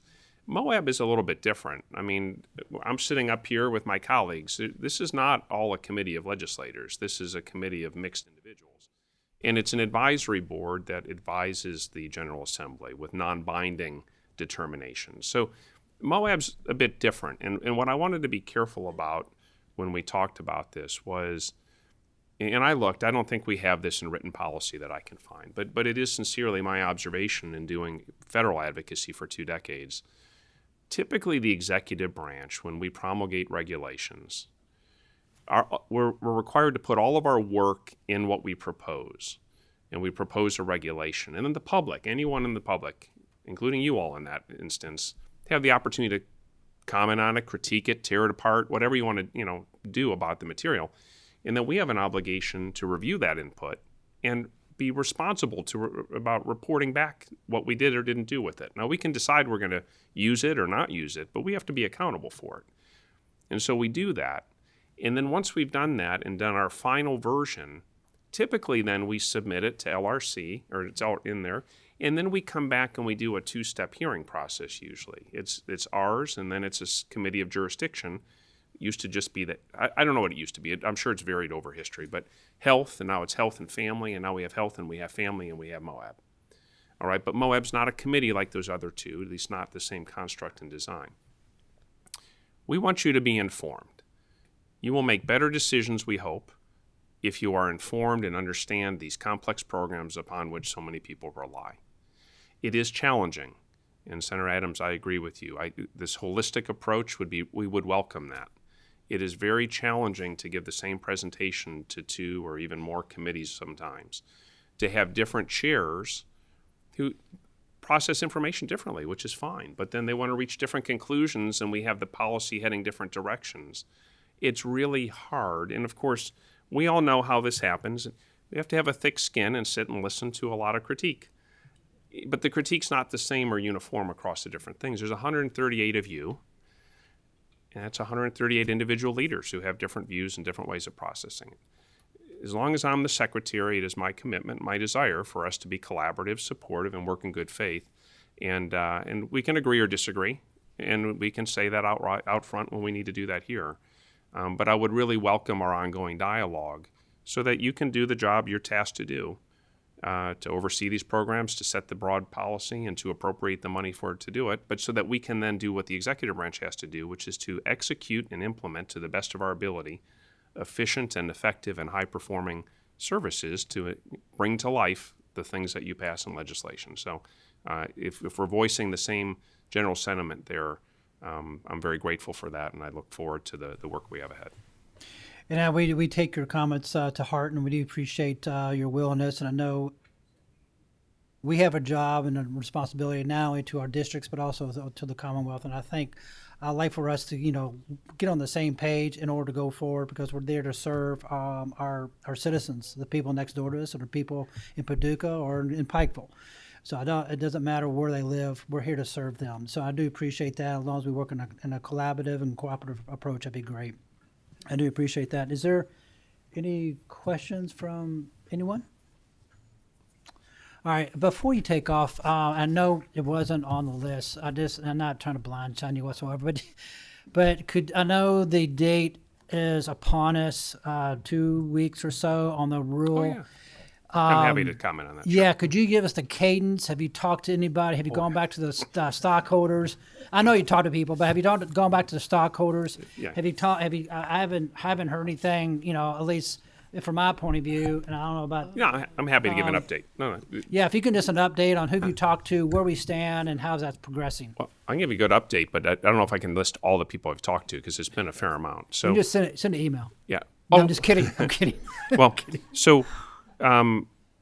The application is due November 5th by 11:59 p.m. We're not going to do it then. We're going to try to submit it a couple of days early because we've had problems before where the data systems don't work, and the feds themselves have acknowledged that. So we're going to try to submit it by the 3rd of November, which is Monday. So we're less than 3 weeks away. We have the broad brushstrokes of a plan. There's like 11 different things we're required that we can choose from, and 3 things or more we have to do. And so we have a menu of options or a menu of ideas that we've picked that we're going to implement. And they're things you would expect: maternal health, oral health, behavioral health, things with our rural EMS, where we have a crisis of shortage in paramedics. There's been committee hearings on all these different things. I'm missing, the MAHA type stuff, obesity, diabetes. Like, how do we make for a healthier population? So we've got a menu of things. Our understanding is the number we've chosen is in general alignment with what a number of other states have done. And we're now building that into proposals to do major bodies of work. Now, it's problematic because we only have 6 weeks to do all of this work, and then we have to live with it for 5 years. But we have met with and interacted with numerous stakeholders, and in fact, as part of the application, there will be sign-on letters with a list of those stakeholders who have agreed to be partners with us in this work. Now, let me be clear. If we had more time, we would include more people. But I think you'll be quite reassured when you see the relatively long list of stakeholders with whom we have had at least some dialogue and who have agreed to sign on to very specific initiatives in that. I will be also mindful to reiterate, this is not a hospital bailout. This is not what it turned out to be. If my memory serves, In HR 1, it says, rural hospital stabilization fund, but then the subtitle is Rural Hospital Transformation Program. CMS has intentionally chosen very explicitly that this is a rural hospital transformation program. It is not a hospital stabilization program. And so what we have been tasked to do is find ways to use technology to make care more efficient, to find ways to project care outside of traditional healthcare settings, to reinvent the healthcare system if we can, and find ways to make it more effective and to better reach people. But it'll be an interesting ride. We'll meet the application deadline. I think we're going to have a good proposal. Once it's out in the public, it's public. And then we will wait and see. And our understanding is they've said December 31st. They're obligated by December 31st to notify states what you will or won't get. And the final thing is we won't know the dollar amount until we know how many states they approve, because then that triggers certain things. They do division math to determine dividing equally for the first half. And the second half, they're going to score us against a series of criteria like how rural we are and various other things. I'll tell you, we feel based on their criteria we're the 10th most rural state in the United States of America. That we have 91% of our counties qualify as rural. Mm-hmm. I can't remember if it's 41 or 40. I think it's 41% of all of our people live in a rural county. So by the measures that they've outlined, we're the 10th most rural state. And so if we can get approved, that should hopefully help us to score somewhat well for some of the funding. So anyway. Thank you. I know my co-chair Adams has a question, but I want to ask you, looking at the application that we need to fill out, it's pretty lengthy, and I know there are two buckets we're dealing with, $25 million each. One's a discretionary, one is, we'll split it with whoever they approve. On the discretionary side, they have the various points on hitting things. How are you differentiating ourselves, Kentucky, with other folks that and you made a comment that other states might have the same or looking at the same process or same applications. How are we going to differentiate ourselves in order to get as many points as possible on that discretionary side? Yeah, so this is interesting. There's some different things about this grant than are typical. And CMS itself has said, we encourage you not to take this as the typical approach to maximize your points, but to design it in a way that you can deliver. Because not only in writing, but verbally from the most senior people leading this, they have reiterated in multiple occasions that they may claw back money and make you repay money you have already spent if they're not satisfied that you've made progress on your plan. So they've been very, very clear that they recommend us, they can't dictate to us, but they recommend that we only propose things that are allowable by the grant that we feel we can successfully deliver. So I think a lot of states are not going to propose overly bold things in areas where there's uncertainties and they can't be certain of delivery. As far as differentiation, some of these problems are pretty universal. I mean, there's provider shortages all over. When we listen to network inadequacy and the difficulty finding people, these are pretty common problems. They're not evenly distributed, but they're pretty much all over the states. So it will be no surprise that most states will have some healthy lifestyle kind of, MAHA type thing. It'll be no surprise that maternal health and behavioral health are going to almost certainly be in virtually every state's application. Oral health may or may not be, but in Kentucky we definitely have a desperate need for improving oral health. So I'm confident that our application will stand up well against the others, and that we'll be able to secure funding. Oh, okay. Well, thank you, Secretary. I know the co-chair Adams has a last question, and just to let the board know, we do have three people who want to speak on terms of a public comment. They get 3 minutes each, so if you can bear with us for a few more minutes, I would appreciate it. Co-chair Adams. Okay, practically, how does this work? Is the cabinet preparing the proposal? Is an outside entity preparing the proposal? And then does the cabinet review it? Do you go back and forth? I mean, how does it practically work? So we're going to put this because it's a 5-year grant and it's a big grant. So we're going to put it in the Department for Public Health. where it seems to make the most sense, improving the health of the public and reforming the delivery system in this way. And so our Commissioner for Public Health, Dr. Langfeld, when this goes to the No, I implementation. mean, who's writing it? Like, yeah. I'm talking like bare bones. Like, who's writing it? Yeah. So I'm involved. Dr. Langfeld and I, Secretary and the Commissioner, are the ones who are doing the overall arching review and final approval of the content. Dr. Langfeld and a whole team of people across the cabinet are offering input into Okay, these. so CHFS is writing it. Yeah, and we have consultants who support us in that, but our people are the Okay. ones writing this with the help of the consultants for research and organizing and making sure it's in the right format. Okay. And we have a whole list of all these stakeholder meetings we've had with people to discuss what they Okay. can or can't do, what they're willing to do. Now, they're not writing the report, but they're contributing to the content. Okay. And then we're putting it in the format. Okay, and then you ship it off, and then we're done, and then we keep our fingers crossed. Okay. Yeah. All right.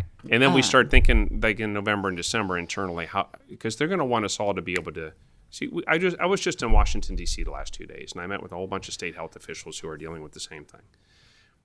Usually in a 5-year grant, the whole first year almost is getting contracts in place, building a team. They don't want us to have that whole first year. They want us, like on day one, to somehow just move.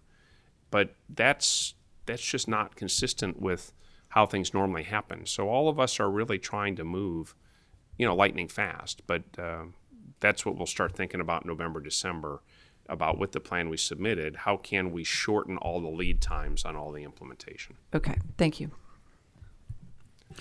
Mr. Secretary, thank you very much, Mr. Duke. We'd love to hear you talk, but then again, it's probably good when the attorney gets quiet. Thank you all very much. We appreciate it. All right, we do have 3 people that are signed up for public comment. Miss Esterling, if you don't mind, and then if Mr. Moore and I think Mr. Wheat can join. Yeah, join. I appreciate that.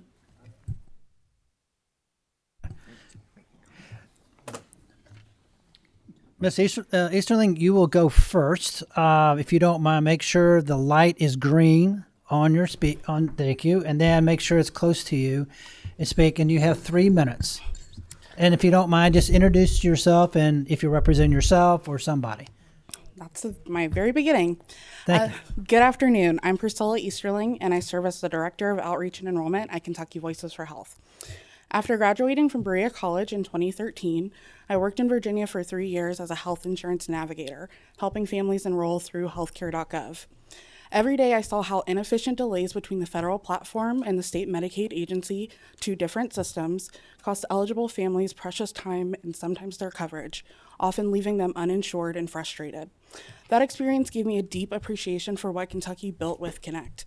At the time, I often wished my Virginia clients had access to such a streamlined, state-based marketplace. In fact, when Virginia later decided to launch its own marketplace, officials came here to Kentucky to learn directly from our example. I have seen firsthand how Connect delivers what families need, a trusted one-stop shop where Kentuckians can apply for Medicaid, marketplace coverage, and other supports through a single application. It is designed by Kentuckians for Kentuckians, and it works. This is especially true for mixed households, where parents qualify for marketplace coverage while their children qualify for Medicaid or K-CHIP. With Connect, one application keeps the whole family covered, instead of forcing them to navigate 2 disconnected systems. And in respect to the ever-growing benefits cliff that hardworking families face, Connect is a natural platform to help alleviate the socioeconomic burdens we all face. Connect is fiscally responsible and more secure than the federal marketplace, with connectors at the heart of the system in all 120 counties.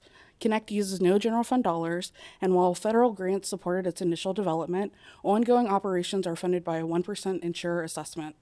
Real-time access to state wage and unemployment data helps reduce errors and fraud, ensuring Kentuckians are served quickly and accurately.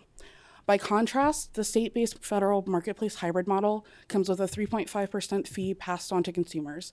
It forfeits state control to the federal government and ultimately operates with weaker oversight. We all know that covering Kentuckians saves money across the system. When people have coverage, they get preventative care and manage conditions before they become crises, which lowers the cost for families, hospitals, and the state. Connect proves its value in times of crisis. During floods in eastern Kentucky and more recently in Frankfort, the tornadoes in London and western Kentucky, Connect served as a lifeline. Connectors partnered with FEMA recovery centers to help families replace lost documents, reapply for coverage, and get prescriptions refilled so children did not go without medicine. When businesses have had to close and lay off employees, large employers work with the Kentucky Health Benefit Exchange to bring in connectors as rapid response support, ensuring workers losing job-based coverage are immediately connected to other health coverage options and avoid gaps in care. Connect saves money, limits fraud, protects access to healthcare, and supports Kentuckians in both ordinary and extraordinary times.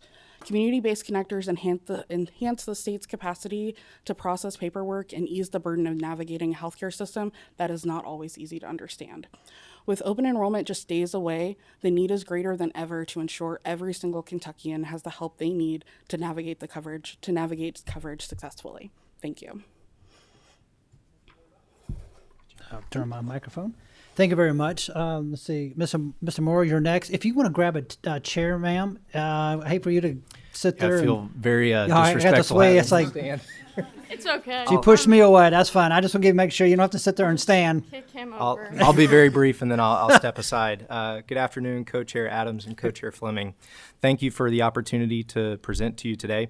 I will adjust in the respect of time. My name is Andy Moore. I represent the Kentucky Orthotic and Prosthetic Association, KOPA. Much like what you heard with some of the dentistry and behavioral health fields, we're also facing a crisis with our reimbursement rate with Medicaid. I'd like to highlight, again, the quality of care and access to care. Sydney is a patient of ours and has dedicated her time volunteering today. And I know she's a hell of a player too. Let me tell you that. I know yes, that. Sir. So I'm gonna jump down to my conclusion, and then I'll let her speak. Members of the board, thank you again. I'd like to use Sydney's story to emphasize the importance of the work that we're doing and the care that we provide. I hope that in her story she can highlight some of the dynamic in relationship in hopes that all Kentuckians can continue to receive this care moving forward. Let you go. Don't mind, just go ahead and introduce yourself. And it's very, very good to see you. And thank you for coming here. Of course. In case anybody doesn't know, he was my soccer coach in high school for a year. But my name is Sydney Atkinson. I'm from the state of Kentucky. I'm born and raised here. I lost my leg when I was 22 years old in a motorcycle accident due to a negligent driver in Lexington.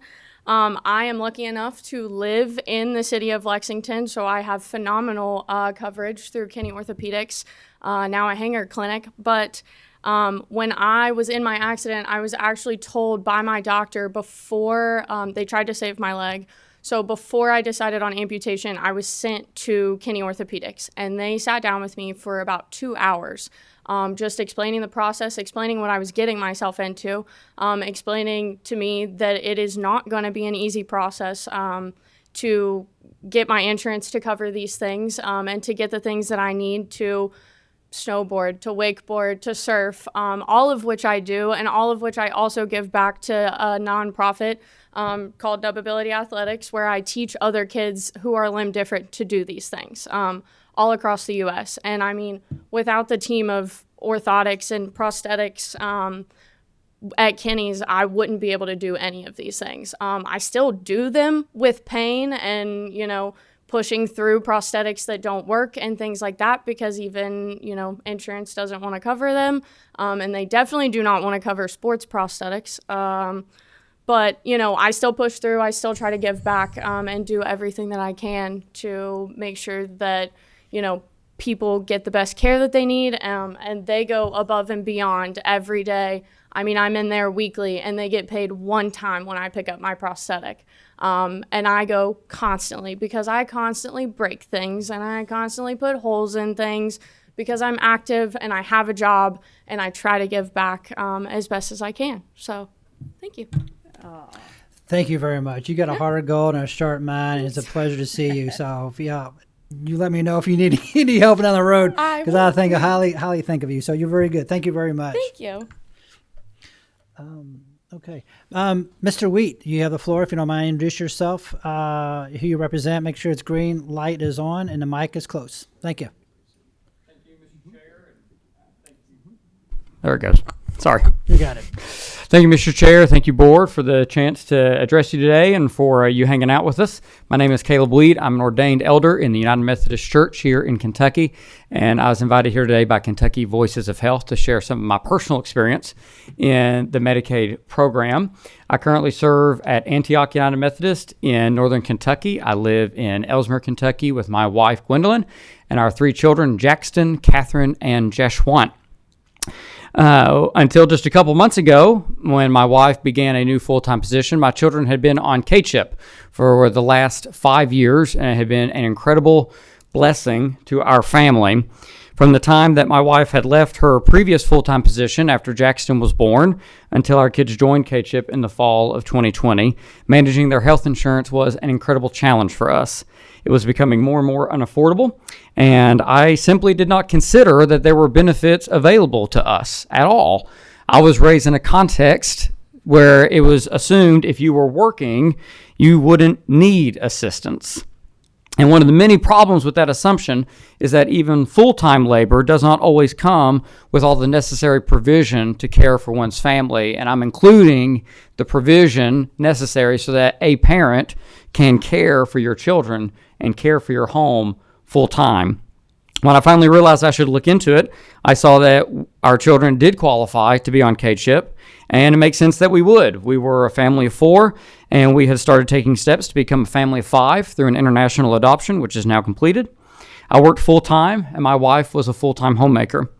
We had the income we needed to support our family, but the cost of healthcare was too high for us to be able to provide reasonable coverage for our children while also structuring the employment and the time of our household in a way that was best for our children's long-term development. K-CHIP changed that, and it has been the primary means of relief for us over the last 5 years. It was the support we needed so that my wife and I could each be in the roles that our kids needed us each to be in. In August, as I said, she began working a full-time job again, so we no longer qualify for K-CHIP. I removed my children from the program with gratitude, even though our out-of-pocket expenses were certainly increasing. Just had one this afternoon while I was waiting for the meeting to start, paying a bill. We are at a point where the program is no longer for us, but it is my prayer and it is my hope that K-CHIP will remain a strong and viable program for all who do need it. A strong and comprehensive Medicaid system is a clear benefit to our Commonwealth. It is a critical means of supporting the health and development of citizens, workers, and children across the Commonwealth, including the 3 who call me Dad. And as their dad, I needed this program so that the full-time work I did was enough to provide for them. Thank you for allowing me to share some of my story with you today. Thank you, Mr. Wheaton. I really appreciate your testimony. To have what you've gone through and what you've experienced, it's one of those things that we're really happy to help out individuals like you to get yourself back on your feet, get your feet back on the ground and go forward. So thank you very much for your testimony and coming in and so forth. And obviously, if there's anything that comes up, contacting the members here, and we'll be able to help you out. But thank you very much for coming in. Thank you. Yes, sir. Last thing before we adjourn, we will meet on November the 12th at 9 a.m. here in this room. Just to let the board know, Co-Chair Adams and I will be discussing here shortly, but we're looking at having a meeting in December. Instead of having 2 meetings, we'll probably have maybe 1 long meeting. So be conscious of that. The purpose of the meeting is to look at maybe some potential bills that will be coming forth, as well as some other things we might look at in terms of maybe our findings and our thoughts on terms of going forward for the next session. So, in any event, Councilwoman, not Councilwoman, but the date of the November. The 12th, Representative. Co-Chair Adams.